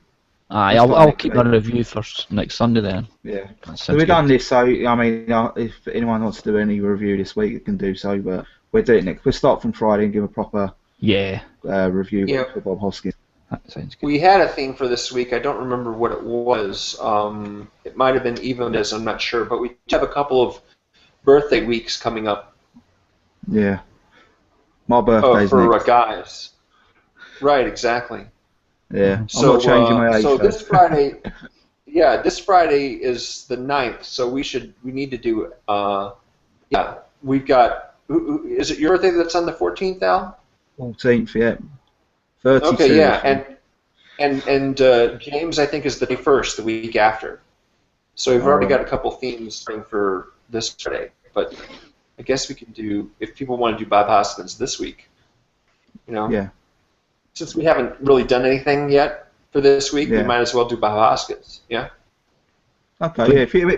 Well, so it's Sunday, so it's still got a few days, I suppose. So if anyone wants to do a review, I can always upload on another day, like so you can have 2 videos up. I don't mind. Well, it's up to everyone else. So. So, yeah, I'll do I'm that. definitely interested in Long Good Friday because I haven't ever seen that movie. So that'll be something that I'm going to look at. Mm. And actually, have any of you seen All Is Lost with Robert Redford? I saw that one, yeah. Yeah, very good film. I enjoyed it. Yeah. It was actually that he had, I think he's 71. I think he's in his 70s. I think, but Yeah, that's right. performed all the stunts in that himself, which is pretty amazing as well. Yeah. I'm sure Tom Cruise will be doing the exact same thing when he's in his 70s. And then after that, he'll have a digital Tom Cruise making films after he's gone. Right. I'm sure the technology will be there by then. Yeah. Yeah. He's 52 this year. He's 52. Insane. Yeah, he will be this year. Yeah. Madness. Edge of Tomorrow. That's another movie that I'm looking at seeing this summer. That'll be cool. I liked that Oblivion. I thought it was a pretty good movie. That. Yeah, I just thought I got a bit mixed up a few times. Probably It seemed just- to like it was trying to get going, but then it sort of go back and then try to get going again in Oblivion. I thought. Yeah. I loved the Visually, it was amazing. And, like Yeah. on the Blu-ray that just popped on the TV. It was really Yeah. nice. and the soundtrack as well by M83, absolutely brilliant. I predicted a line of dialogue when I was watching that movie. When he's repairing one of the drones and he switches the power back on and then it jumps back up in the sky and leaves him standing there in a cloud of dust. I'm thinking to myself, "You're welcome?" And he says, "You're welcome." And I'm like, "Yeah, I called it." I love it when that happens. I tell you, a terrible movie is World War Z. I thought that was really bad. Like. I haven't seen that one yet. No, Brad Pitt puts me off. The whole editing of the film and the whole storyline, it was like it looked like bits and pieces of a film. It didn't look like a complete storyline. There was one part where they go on bicycles. They're in North Korea. They start. A plane was taken off, and then they go on these bicycles to try and get to the plane when it was taken off. And I'm like, yeah. I just and then it was like they were heading to Wales to get the serum or something. Did you Yeah, I don't remember that. Just an holiday for Brad Pitt, in other words, then. So you can go and all these locations. did Have you got buy the that? nice still book, ain't you, Dave? You got Yes, the nice Yeah. was it Entertainment Store, wasn't it? That was Yeah, Nice. Did you like the movie, Steelbook was Dave? quite nice. I did like the film. Yeah, that's why I'm sitting here cringing listening to it. That's okay. That's the one thing about movies. They're not, We can't. movies are subjective, isn't it? No, what I Yeah, no, of like. course it is. Yeah. Yeah, definitely. That's the whole bit about it, isn't it? Is that everybody likes different things. It was maybe the mood I was in as well. You know, you got to be in the right frame of mind to see a film. You know. But Yeah. Dave, have you watched World War Z in 3D? I haven't, mate. No. No, yeah, because I'm just wondering, is it worth getting in 3D? Because I haven't heard it's that great in 3D at all. I haven't got. I don't know. It only comes. It's only 2D in the still book, so I haven't got a clue that it was out in 3D anyway. Yeah. No, I must say I'm interested in seeing it. I heard it's like It's worth a watch. a different I'd take watch on it the once. whole zombie thing is. I'll watch it once. That's it. The fucking Bennett. Fucking shit. One thing's for sure, it's not only the biggest budgeted zombie movie ever, it's also got the wildest, fastest zombies. I mean, It reaped in a lot of money, though. It reaped in a lot of money. Yeah. Sure. Didn't it? Yeah. Yeah. But it's That's like, what- as far as the epic scale of it goes, because most zombie movies, they take place in one city or one country or one little location, and this Yeah. one go all over the world. Yeah. They actually filmed it in Glasgow as well. I looked at it. Yeah. Well, it gets 7.1 on IMDb, so So you're in a minority then. who am I?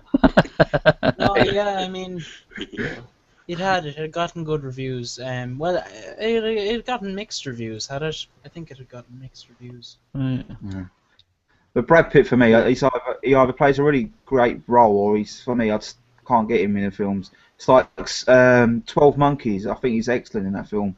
And then you watch something else, and I just couldn't stand him in it. Right. Can't think off the top of my head. I know he's good in the Fight Club, and there's a lot of good other roles, but there's some other films I watch, and I just think it's just him. I couldn't stand it, but I might Did you just be like- me. He was brilliant in Seven. Yeah. Yeah, What's in quality. the box? Great What's in the film. box? Did you like him Yeah. on Inglourious Bastards? Yeah, he was good in that as well. Yes. Yeah. Yeah. The thing that I was really impressed about was the Tree of Life, because in the Tree of Life, I forgot that I was watching Brad Pitt. He plays like this strict father in the 1950s who expects his children to call him sir, and I completely because that's not my image of Brad Pitt at all. You know, I just forgot that I was watching him. Now that's impressive. Mm. And actually, a film that I actually got to screen a few weeks ago.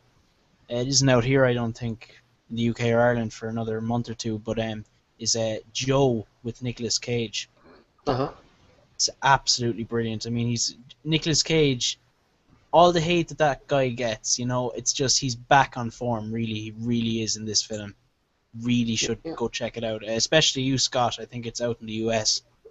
It is, yeah. It Yeah. came out here, I think, probably last week, and he has his like periods where he just like takes one job after another just because it's fun and he's making money, and Yeah. and there's jobs in which he's like really committed. Like Adaptation came a whole bunch of movies that he made that sucked, and then he comes along and plays twins. So yeah, he's definitely got it. He just doesn't use it all the time. Yeah, and actually, have you seen Joe, Scott? No, it's out here, but I haven't seen it. Definitely go and check that one out because and it's actually kind of like Mud as well in a way where it has Ty Sheridan as well playing Sure. the young boy. You said that you screened it. Did you get an advanced copy, or did you go to a screening? How'd you manage that? I got an advanced copy from Lionsgate in the US. Nicely done. Good. Yeah. I think we've I'm always really irritated when people get to see movies well in advance of the release. Like when Pulp Fiction came out, right before it came out, Ebert and Siskel did a show on it, and Ebert's like, well, I've seen Pulp Fiction twice now. And I'm like, it's not even out yet. You've already seen it twice. I hate you, Roger Ebert. because I was really excited to see that movie when it first came out. So anybody gets those advanced screenings, I'm just like, ooh, I so want that so badly. Another Nick Cage film actually that's very good is The Frozen Ground with John Cusack. John Cusack. Yeah, I don't know that one at all. Never heard of it. I really like that one. Yeah, it's, Have you seen it, Ray? No, I've got it on my Amazon wish list to buy. I've heard good things about it. Very good. I enjoyed it. He's good in Matchstick Men. Yes, that. Do you know what? That's one of Ridley Scott's. I think one of his most underrated kind of films. It's a great film. I didn't hear a lot of people talking about it and stuff. No, yeah. I like that movie a heck of a lot. Yeah, it's really. That was one of the movies I watched for my last marathon. It's got Sam Rockwell. in it. That's it. I read he's a very underrated actor as well. Sam Rockwell. I like Sam Rockwell. He's He's one of my favorites. He's so great. Yeah. He was. How did you like him as Zaphod Beeblebrox? He was one of the best things in that film. Yeah. Huh? I was watching it the other night on Sky Go, the Sky Go app, and it was okay. It's not as good as the TV series, but he's probably one of the best bits about the film. You weren't disappointed that it wasn't, an English actor, a UK actor playing that part? No, I thought he was excellent. I thought the actual film wasn't as good as the actual TV series. Right. Uh huh. Yeah, I've seen some of those episodes of the old series. But I'm a long-time Hitchhiker's Guide to the Galaxy fan. I read the books when I was 13 or 14 years old. Just couldn't get enough of them right away. I just laughing my butt off at those things. And so I wanted to see a movie for a really long time.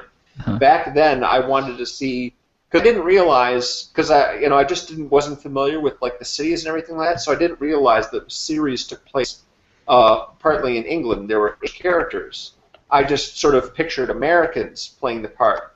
So I wanted Jeff Goldblum playing Arthur Dent and Michael Keaton playing Ford Prefect. I thought it would have been a good team. That'd have been a good cast. And actually, what I was wondering was, had any of ye seen God, what was it now? Filth with James McAvoy. That isn't out here yet. Yeah, it's not out in the US yet. It got a UK release a couple of months back. Yeah. It looks. When I see that, I look like, oh, this looks just like Don Hemingway, only with McAvoy instead of Jude Law. I've seen Filth actually, and it's very good. It's like in a way, it's crazy enough film and I actually haven't seen Dom Hemingway at all. Have any of you seen Dom Hemingway? Yeah. No. Yeah, it kind of came and went here. I missed it. I wish I'd seen it, but I didn't. What I read about Filth is that the marketing makes it look like it's a very sort of dark comedy, but it's actually not really all that comic. It's much more serious. Yeah, it is. It's not like the marketing made it out to be. Yeah. Oh, okay. Then I know what I'm getting into. So I think Dave's disappeared now. Yeah. He's got a top channel, Dave. I always like watching his videos. He's a great top guy, Yeah, he's got very much good personality on the screen as well. It's so funny, some of the things he comes out with. His channel got deleted or something a few months ago. He had a lot of problems there, didn't he? Yeah, he's I think because he changed his name from Hip Hop and Rap 71 to Movie Cave Dave. He basically Google Plus, our favourite thing, decided to delete everything. So, but he's got an amazing collection as well. Oh yeah, some of the things he gets, you think, wow, I'd just love to have that. So I feel like I'm quite lucky. I get some nice bits off of people who buy me for presents and whatnot. But some of the things he gets, you think, wow, that's I'd love to have that. But yeah, I like the way he edits as well. No, he put the red carpet in and stuff. Yeah, that's good. Yeah, it's excellent. But going back to Nicolas Cage, is he says he does a lot of bad movies, but I think it's a case because he's an actor who does loads of movies. He's just constantly got a film coming out. It's like every year you see 1 or 2 films of Nicolas Cage's. I think so. It's a case of you gotta have a couple of bad ones to have a good one, don't we? Yeah. Talk with him. He turns returns. Yeah, Dave. Sorry, we just guys. talked about you. My phone died. We thought Google to talk you off again. No, my phone died, mate. You're on Is the it? charge now. You can't see me though because I'm in my cave and it's black as shit in here. That's okay. That lends you an air of mystery. Yeah. Nicolas Cage, one of his first roles was a film called Birdie. and it was directed by Alan Parker, and it's really, really good film. Is it? I must check that out. Excellent movie. Now I get that confused with Bird, the Clint Eastwood movie about Forrest Whitaker, I think, plays the mayor. So there's a birdie and there's a bird. Yeah. Normally I would know that. He- Film, I didn't actually. realize that. A film starring Nicolas Cage, actually, one of his earlier roles as well, actually, that I really like is Vampire's Kiss. Uh-huh. Oh, he is at his craziest in that movie. He really is Yeah. at his craziest. And Yeah. how good was he I in? think you've got a Nicolas Cage thing coming up. How No. good was he in Kick-Ass? Oh, yeah. absolutely He was brilliant. brilliant. Yeah. Do you know what? The I second think- yeah. the second Kick-Ass was nothing without Nick Cage. I Yeah, just I agree. Just saying that, I thought Jim Carrey was really good in it. I like the Jim Carrey's part in the film. I just, It's a shame. Yeah, I was It's a so. shame Yeah, certain I- things happened. I I think didn't hate Kick-Ass 2. I liked it almost as much as the first one, or maybe a little more. I'm not really sure. It's No. not perfect. I don't love either of them, but they're both pretty decent. Kick-Ass 2 was okay, but I just thought Jim Carrey could have had more screen time. Yeah. I just, Yeah, He was just getting into the character, and then things happened. yeah. We won't say. Scott will, but we won't. I'm not. Not saying a word. Not saying a word. I The- was a little surprised, though, because what I didn't realize is he's actually wearing prosthetic makeup. He's not just wearing the mask across his eyes. He's actually wearing prosthetic makeup to look his face. His face is shaped differently. Wow. I yeah. wouldn't have guessed that. Yeah. Plus, And, he's doing something kind of cool with his voice. Yeah. Yeah. Like one of the films that I kind of guilty pleasure films would be the Wicker Man remake. You know, I haven't seen that yet. Well, you know, I've heard. like step away from the bike. You know what I mean? It's one of those films that you throw on when you want to leave your brain at the door, kind of thing. So I would enjoy watching the highlight reels on YouTube a lot more than actually sitting through the whole movie. You know, just all the crazy stuff. Just Yeah. all the crazy things that happened in that movie, because it's pretty wild. not How the to get bees. burned? How to get burned? How to get burned? How to get burned? Yeah. No, I think Nick Cage. You know, you have to congratulate him. He's a lot of varied roles. did I'm any? shoot now, guys. So I'd say thanks for all getting there eventually to this video. It took me 40 minutes to join you, but it's been good talking to you all, and hopefully we'll do this again soon sometimes. No bother. I'll see you. But Do thumbs thanks, up, everyone. Al. Take it easy, mate. Right. Take it easy. All right. Cool, Al. Take it easy. Bye bye. Yeah. What were we talking about there? You were going to say something? Nicolas Cage. Nicolas Cage. Nick I Cage. forgot what I was going to say. Nicky C. I think the first movie that I saw him in was Raising Arizona. Oh, And, great movie. you know, yeah, lots of fun. Love that movie. You know. He's won an Oscar, eh? He- He won yeah, for one. Leaving Las Vegas. Uh-huh. Yeah. He was the top guy in Hollywood at one point, no? About that time, innit? Yeah, I mean, especially in the late '90s. After that, he was in The Rock and Con Air and Face Off all in a row. Put You know, the those were bunny, all big hits. put the bunny back in the box. Yeah. That was a brilliant film, innit? No. It is a quality film, yeah. Yeah. Definitely. yeah. I knew a lot of people that really liked The Rock a lot, and I just hated that movie when it first came out. Why is that? Why is that?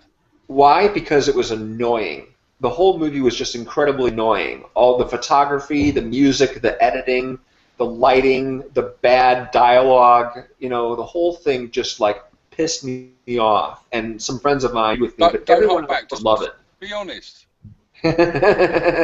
Yeah, seriously. I went through the entire movie and wrote down everything that I thought was bad about it. I came up with like 90 some things that actually were like bad decisions. And Michael Bay has never been a director that I liked, but that's like almost the lowest of the low. Maybe Transformers movies are stupider, but you know, that one really sort of like, you know, Man, I can't stand that movie. Just can't stand it. Does anyone here like Lars von Trier? Yeah, I've seen one or two of his films. Have you seen Antichrist? No. I've seen it. Oh, Yeah. wow. It's thriller, right? Like it's absolutely crazy the stuff that happens in it. But it's a very arty film, like as is Lars von Trier's films. You know, they're kind of art house. Yeah. There's only one film of his that I've really thought was really great, and that's Dancer in the Dark. Yeah, that's the one I've seen. I really Yeah. want to see Nymphomaniac. Is there a second one of that been released? There's a volume 1 and 2. Yeah, it was released on Blu-ray there actually recently by Artificial Light. Because that was the Shia LaBeouf one, eh? No. I heard Yeah, actually he's that not the main character, but he's in it. You know, I read a really interesting article about those movies, and that is that it's sort of like he's critiquing his own career. It goes through like his entire filmography. I'll have a beer, I please. think Al is still on, actually.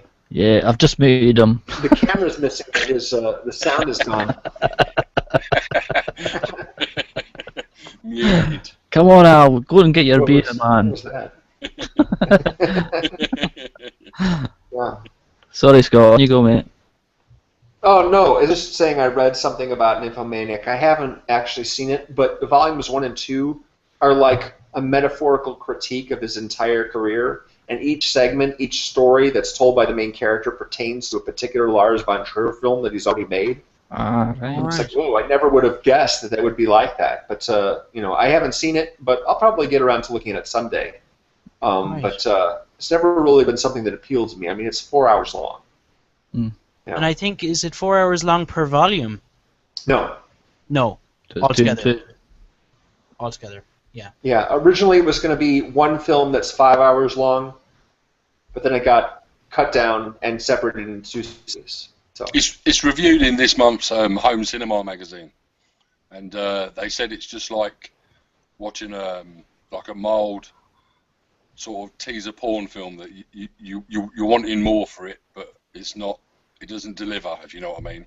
Not as in sex, I mean as in the film, if you know what I mean. It teases you along, and then it drops you, and then it teases you along again, and then it drops you. yeah. Well, Lars von Trier isn't exactly a crowd pleaser type of guy. You know, unlike Michael Bay, who's all about pleasing crowds, especially me. That was the Michael Bay. Remember, he was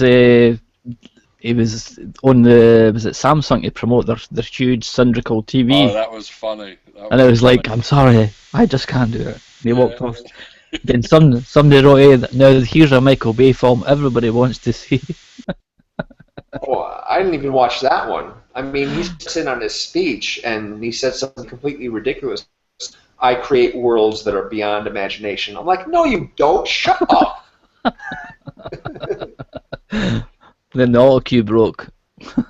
No, I'm gonna lose a lot of subs after this, I tell you. I I'm a big Bay fan, I'm afraid. I like some of his. I like Armageddon. I've got a guilty thing about Pearl Harbor a wee bit. No, I think Yeah. he's good at the action.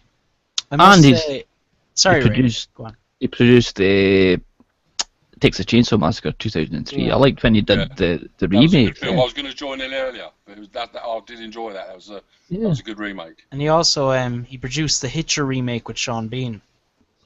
Yeah, that was good as well. Yeah. I really liked that. I liked that. Sean Bean just I thought he was good. Like, I mean, Rutger Hauer was he was better. I preferred the original, but the remake was solid. Yeah, I mean, I haven't really paid too much attention to the movies that he's just produced. You know, I was just talking about the ones that he's directed, and I did like Pain and Gain. I think that's probably his best movie. And The Island also is pretty decent. And Armageddon for me is a guilty pleasure. I enjoy it. I know it's not a good movie, but I enjoy it. Whereas most of the other movies he's made, I just find very, very annoying. The Bad Boys movies, the Transformers movies, you know, I could just do without them. And he's got another one coming out. And one thing that's irritating is that so many people seem to like him. No offense, but you know, it's just not. I just wish that somebody with more talent or more to my tastes was having that kind of success, because now I see more filmmakers making movies like Michael Bay. Like Underworld, for example, looks really like something that Michael Bay would have directed. You know, it's that style. And I just find it annoying. I just think that there's something to be said for restraint and holding back a little bit, not just like pushing everything into the audience's face. Well, that's the same. That's the same with James Cameron, in it. He's done everything for the fact that he can do everything. Yeah. Yeah. Do you know what I mean? With like when you're saying pushing the boundaries, he wants to use the best equipment, the best vision, and throw it all at you in one big go. I can see what you're saying. It's the same with Michael Bay. You know? I'm not really talking about the technology. I'm just talking about the style, the fact that the music is always insisting that you feel a certain way about every single moment. Yeah, but and that's the single camera angles. Yeah. That's good. That makes you go through all the emotions, doesn't it? Of when you're watching a film like that. No, I don't think so. I think that you ought to be able to. A good director will allow you to feel something of yourself rather than insist that you feel a certain way. Sometimes it works.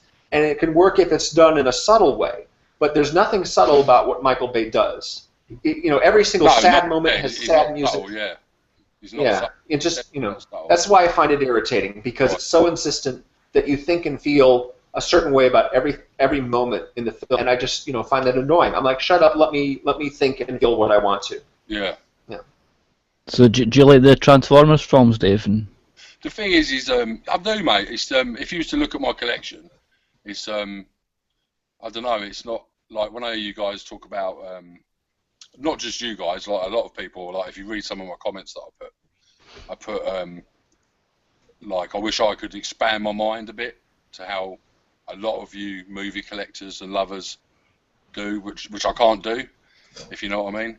Just take drugs like I do. Are you talking about just like the kinds of movies that interest you? Yeah, well, no, because I've got quite a good variant. It's just I don't know. I missed the whole slot from sort of '88 to sort of I don't know 2000 when I just went off the rails and didn't really watch any films at all. So catching up with them now is hard for me to do because there's always a new release out of something, and to go back and revisit a film, and you think, well, it looks. I don't know. For me, I mean. If you look at like I said on my comments, mine's a lot about not just the film. It's about the visuals. It's about the audio. Mm-hmm. I do like my home cinema, but I've got to like the film as well. But then I'm also guilty of buying films for the sake of buying films, which is a little bit naughty. Yeah, I'm the same. But I if you was to go through them, I could just read out 12 of them now, and you could put me in a category. If you know what I mean. Whereas you guys, I get envious of like you guys, film game junkies, people like that who can be so diversive and watch a film from one end of the scale to the other end of the scale. I just can't bring myself to do that. I don't know what it is inside me that doesn't make me kick my ass and go and watch it. It's just what you like, though. No, it's everybody's got different taste. Like what I like is. Fuck all my way to go. That's terrible, that film, but that's what makes movies so great. Yeah. I mean, are you at all going back into that period where you weren't watching movies, pushing up with that stuff, or you just kind of find it overwhelming to tackle that whole period of time? No, I was too busy out taking drugs and raving, mate. Sure, yeah. No, I understand. You were doing other stuff, but if there's like this gap. Do you want to go back? The reason why I'm asking is because I've been taking like the last year and a half to watch movies that came out the year I was born, 1973. I've seen hardly any of them. So I just would take them one at a time. I don't know hardly anything about them, don't know where to start, but I'm just like, okay, I'll try this, I'll try that. But if you focus on like maybe a particular year, say for example 1994, if you were to just focus on movies that came out that year, it might be more manageable if you wanted to sort of go back and look at some of that stuff you missed. Yeah, I mean, I was born in '71, so like, that's what I'm saying. It's sort of it's contradictive to me because I like films like Apocalypse Now. I absolutely love the hell out of that film, but I don't know if I love it because it was mainstream or because it's such a good film. It's a hard one to call. Well, why don't you just trust your instincts? I mean, there are plenty of movies that I got bad reviews or people didn't like that I enjoy. My instincts have cost me thousands. They're sitting on my shelves. Okay. Right. Okay, yeah. Well, I rent a lot of movies. I don't buy them nearly as frequently, so that's not a problem for me. I've got a couple of shops near me that have big selections, fortunately still, so I'm able to go back and explore stuff like that without having to shell out a lot of money for it. So I guess I'm lucky that way. I do try and catch some on Sky. If there's some on Sky, I do try and catch it, and then I think, well, I'll leave that one. There are big films I have left and thought I'm not going to buy. Things like that Will Smith one, the Afterlife one, I just won't go near it. But then there's things that I will buy, like you say, the Michael Bay Transformers. That I mean, also I've got a boy who was 11, so when that came out, it was Transformers. Plus, I liked the Transformers when I was a kid. I suppose it's all connected in a way in it from when you're a child, and you think, oh my God, I remember seeing the cartoons. And then when you see him come to life on the screen, and you've got a boy who's aged 4.5, 5, and his face lights up, it just sort of, I don't know, it sticks with you, if you know what I mean. And but like I said, I definitely like, because I've got things like Old Boy, I've got, like I said, God Forgives. I've got so many films that I think that I've bought for bought's sake, but then I know that I really want to watch them. And it doesn't just come down to wanting to watch them, it's finding the time. And yeah, it's hard. And then, like I said, you've got a new release after new release after new release. And it's difficult to buy and then put on the shelf and think, oh my God, I haven't watched that, I haven't watched this. And before you know it, you've got a stack of 50 films that you haven't seen, let alone the ones that you want to see that you've bought, old time. Like I picked up Karate Kid the other day because I hadn't seen that since I was little, and I should have picked that up 20 years ago, I'm like that. It's like, like in my collection, I've not got any of the classic zombie films. It's because I've seen them that many times. Yeah. That I says, like, money's limited, and. So what do you do then? What do you not feel that you've do you not feel that you not that you've missed out, but like, do you not feel that you owe that to yourself to put that in your collection then? I'm on now because, like, I watch like yourself videos and stuff, and like the new, I'm trying to get Arrow films. I think I've got to get like Zombie Flesh Eaters, Zombies Dawn of the Dead, and that to revisit them because I've not seen them for 5-6 years. I think, all right, I'm going to see it with fresh eyes, and I'm going to enjoy it, knowing that it's time to get it in the collection. It's like I've not got any Indiana Jones films as well, stuff like that. It's because I've seen them that many times. Yeah. And like you say, time's limited and money's limited. Definitely. So it's that's the thing with being a collector, though, isn't it? It's like, I'm just, it's like Gollum with the ringy. I must have the precious, You just. That's the thing, though. I mean, when they said that they was going to release the Indianas, and I bought them, I probably bought them. I think I might be a year off, but I probably bought them the year Driver was released, and I wanted to see. Like I said, my addiction is probably I should have. The movie bit is probably a little bit deceptive in my username, really, because it's definitely I get in awe of the visuals and the sound, and then the film kicks in. It's probably 50-50, or 60-40 in favour of the picture and the sound over the film, which is wrong, really. Nah, I wouldn't say it's wrong. It's just your way of looking at the film. Yeah, I mean, the thing is it all started sort of when I took the missus to see Jurassic Park, and she thought it was going to be they had these little fluffy dinosaurs out at the time, all multicoloured. She thought it was going to be like that. And then the last time I'd seen a dinosaur on the TV was like Ray Harryhausen. So to see Jurassic Park blew me away. And the next day, my local AV store, they had a Laserdisc import from the US, so they stuck it on, and I think I've mentioned on one of my videos, the bass actually started making my trousers move, and that got me into collecting movies. Before that, it was just, oh yeah, I've seen that, I've seen this, I borrow something off of VHS, but after that, that was it. I was more interested in the sound and the vision, and I can't seem to get away from that, which is it's frustrating for me as a movie lover. Do you know what I mean? Yeah. I know what you feel. How you feel about that. because back in the 90s, a friend of mine was trying to encourage me to see a lot of foreign movies. And the picture, the sound was not that good, and I was used to seeing all the, big mainstream American stuff with the nice picture and the nice sound, everything like that. Yeah. So I'm really giving those movies a fair shake just because how they look. So I understand why that's important, because it's nice really to see to have a really nice monitor, a good flat screen, and the Blu-ray and the surround sound, everything like that. It's very, very appealing. So I totally get it.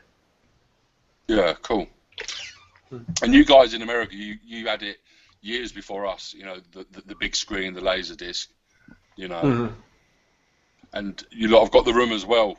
I've had to sneak mine in the living room. Not that it's very sneakable because they're massive, but the speakers are huge. But yeah, it's definitely, I don't know, I just like to feel it. It has to, that's why I'm quite, I'll give the details on my video. It's 7.1 or 5.1, and that bit gets me excited. And the fact that it's Wolverine or Old Boy or Oblivion is second to the audio and the picture, which is wrong in my eyes. It needs to be, because like I said, there's a lot of people on here who blow me away with their movie knowledge, and that includes you, Ray, by the way.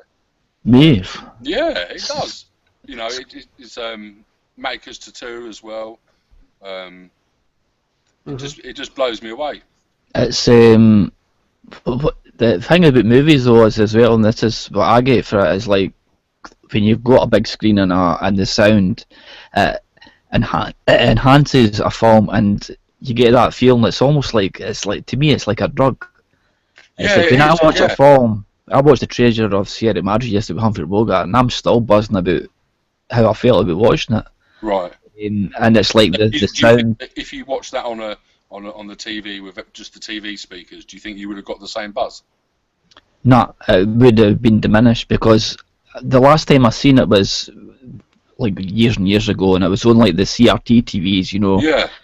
But now I've got like, and even like my last TV was only like a 26-inch LCD one.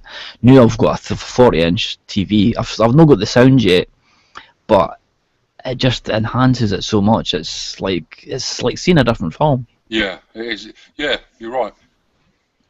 You see the way Bogart acts. You can see like his expressions better. You can see more detail. What about? I don't know. I can't remember the young kid's name. Was in there? The young guy. What's his name? Sam. Sam. What about you? Well, like with regards to surround sound, is it? Well. Do you think the sound and the vision is just as important as the film? Do you know what? I'd actually, listening to you now, I'd probably be the same as you, where the movie would be coming second place. Really? Yeah, and to be honest, I feel that that's wrong as well, because I mean, the main thing is the movie, whereas now with Blu-ray you have 7.1 DTS HD. Do you know what I mean? Yep. You have 4K, mastered in 4K, Sony titles. You have, you've all these technical details, whereas before it was VHS. Do you know what I mean? Yeah, I know where you're going, and I know exactly what you're going to say, and I totally agree with that. You didn't have a choice, whereas now, because we've got used to seeing the stuff the way we see it, and we've got so much choice, and the step up from VHS to DVD blew everybody away. Yeah. Whether you liked movies or you didn't. Yeah. And then, because they released everything on DVD, and then going from DVD to Blu-ray. Yeah. I mean, it took me until last year until I had to convince and tell my outlaws that you can actually play a DVD on a Blu-ray player. They didn't know you could do it. Yeah. And I said, they were like, "Oh no!" But I said, "You don't have to." I said, "It plays DVDs as well." They were just like, "Oh my God, it's the work of the devil." I said, "It's not." Yeah. But yeah, I definitely agree. The surround sound definitely enhances the film. Certainly makes it more exciting. That's for sure. Yeah. A recent example that I can think of now is Oblivion. The sound design of that just blew me away. Absolutely amazing. How do you? Sorry, Ray. Yeah. How do you guys think about 3D then? 3D I can do without. I still think it's a gimmick. Yeah, I mean it doesn't necessarily help. There's very few movies that actually are improved in some way by 3D, most of the time, in my opinion, it's a detriment. You know, a movie can be very entertaining and great looking and be exciting and involving without actually being in 3D.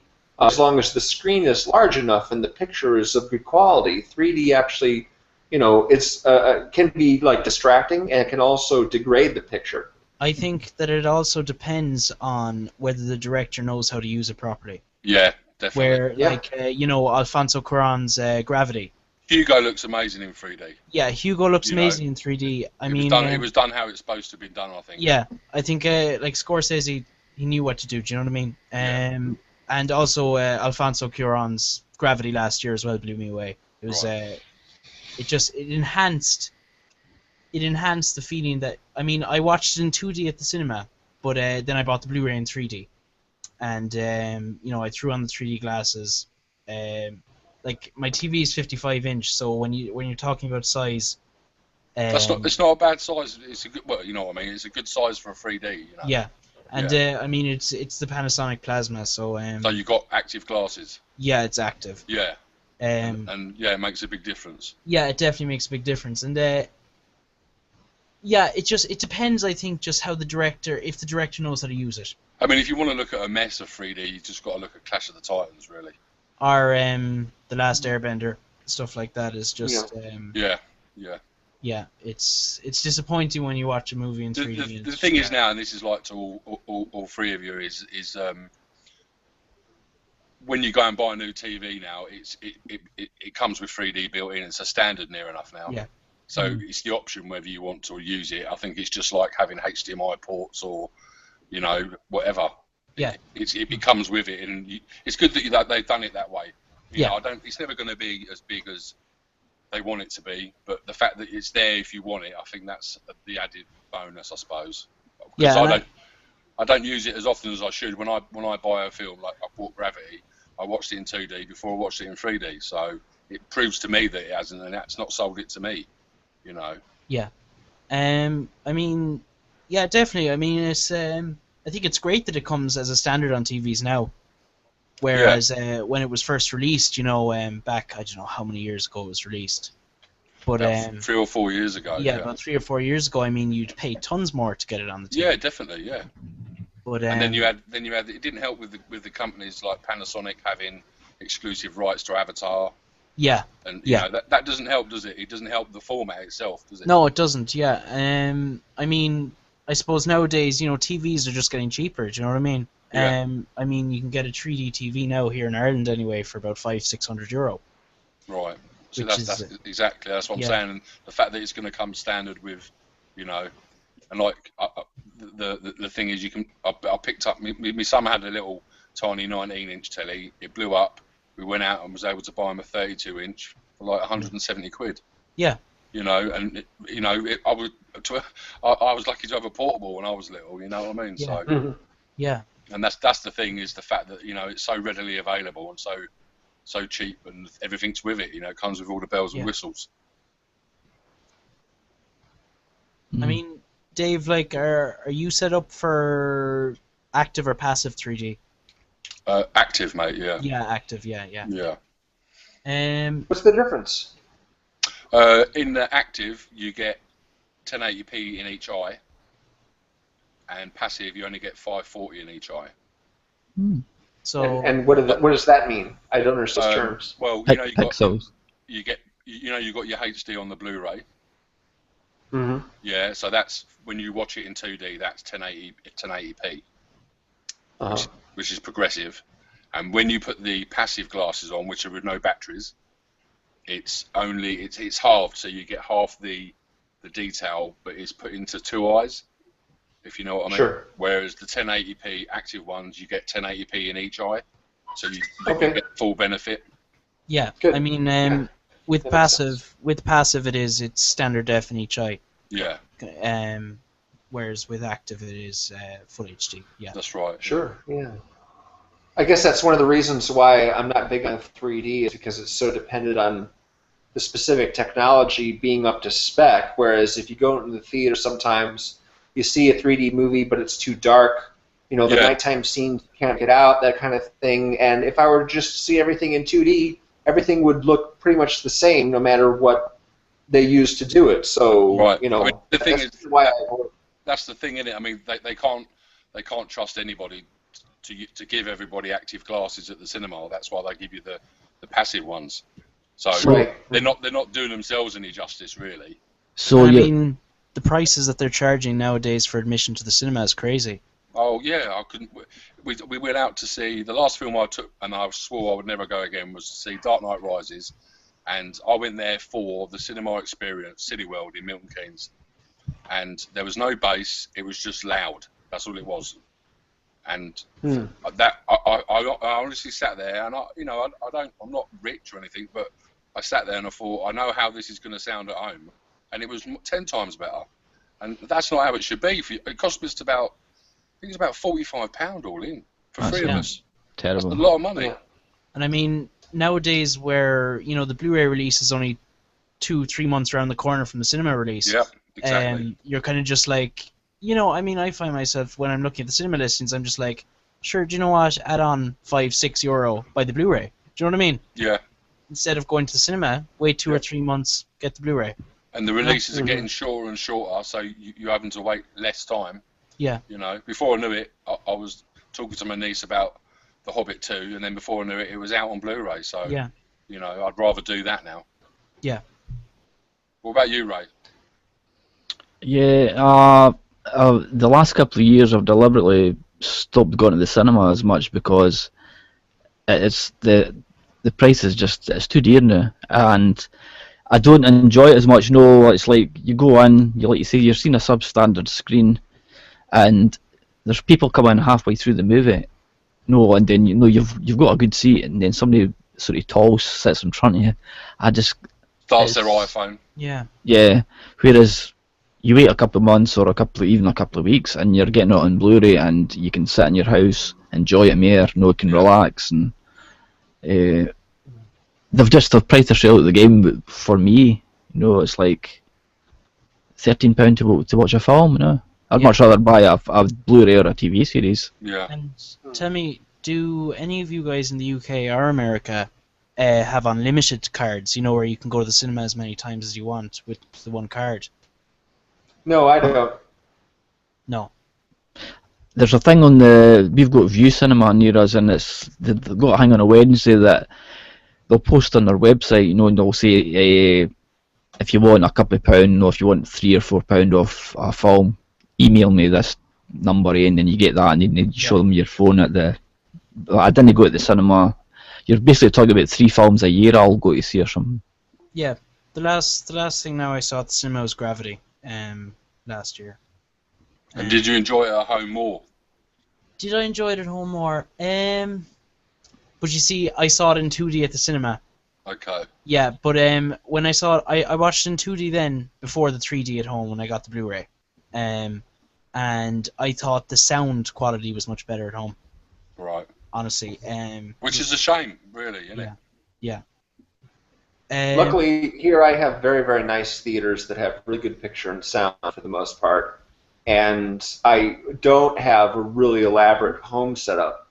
So I still like going to the theater because I feel like that's, for me, the ideal viewing experience. Oh, of course, yeah, definitely. Yeah. completely. There's yeah. possible distractions, but I think it's worth it. And I think also it's fun just to see a movie with an audience, especially when everyone's enthusiastic about it. I was just talking about last week about going to see Borat when it came out. It was a huge theater. It was packed, and everybody was laughing their butts off, and nothing could replicate that at home, no matter how good the picture and the sound is. You know.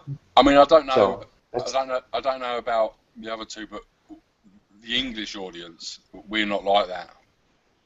Mm-hmm. Not in any films that I've seen. We don't all get. We're reserved, which is a shame because I wish we was. When you read reviews, and you think, and I've read American reviews, and it says, the crowd went mad, and I think, well, they don't. It doesn't happen over here. Really, not it's the even during same. Edgar Wright comedies. I think those would be big crowd pleasers over there. I mean, they are here. People just, they love them. And I know you guys, like Edgar Wright over there a heck of a lot. So I'm surprised that you're not getting that same kind of reaction in the theater. I don't know who Edgar Wright is. He did Shaun of the Dead and Okay. The World's End. You see, that's the Yeah. thing. I sit there and I watch the film, but if you used to say to me, the director, I go, I haven't got a clue. But then you show me the film and I'm like, oh, right, okay. Then I can get in the conversation. Yeah. So, yeah.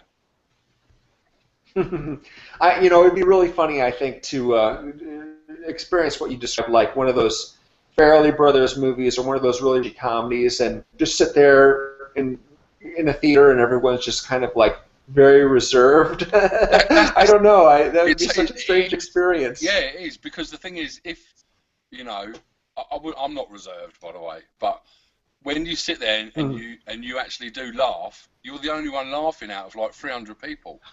Because everyone else is quite embarrassed, like, oh, I better not laugh. And you think, well, it's a funny bit. How can you not laugh? And everyone looks at you as if to say, why are you laughing, you lunatic? I remember. Did you not know it was a comedy?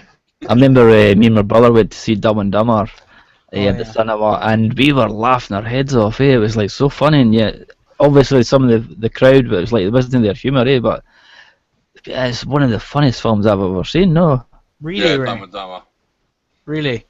Yeah. It's, Oh man, you do not. Me, myself, and Irene, for me. Not I a think fan. Oh, excellent. that's a I'm great not film. a fan of that film at all. Oh, okay. How about Dolly. South Park? You guys enjoy the South Park movie? I haven't. My boy's just getting into South Park now. I couldn't. It's too.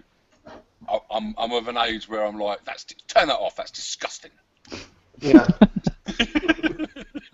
Yeah. So, whereas maybe 10 years ago I would have been on the floor laughing, but I don't know. Yeah. Sure. Yeah. He was playing me a song the other day, something about salty balls or something, and I was like, what? Get that off. Whereas if I'd have seen it, and my wife was laughing, and she was like, oh, laugh, it's funny. I said, it's not. Yeah. I don't know. Maybe it's me. I'm getting old. No, I mean, it's not that. I mean, it just doesn't appeal to some people. I mean, if you ask me about 80s comedies, most of them I wasn't interested in, never have been interested in. And there's a lot of comedies, the Judd Apatow movies or just general raunchy comedies I'm not big on. It takes a certain kind of people to really make it appealing to me. And for the most part, I'm not into that kind of thing. But there are a few people that do it well, and I enjoy it. And I really find it funny, but for the most part, yeah. My 80s comedies are Richard Pryor and Eddie Murphy films, so Stir Crazy. Oh, excellent. I had to buy that. Cannonball Run. I've always liked Leslie Nielsen films. Oh, yeah. Sure. Guns. Yeah. Yeah. Yeah. It's a fun kind of film where everyone's like playing everything completely straight and acting all serious, even though completely ridiculous things are happening. Yeah. That's The thing is as well is it's the comedy so obvious in it. Something called Roll Down the Street that nobody can miss, and everybody will laugh at that bit, won't they?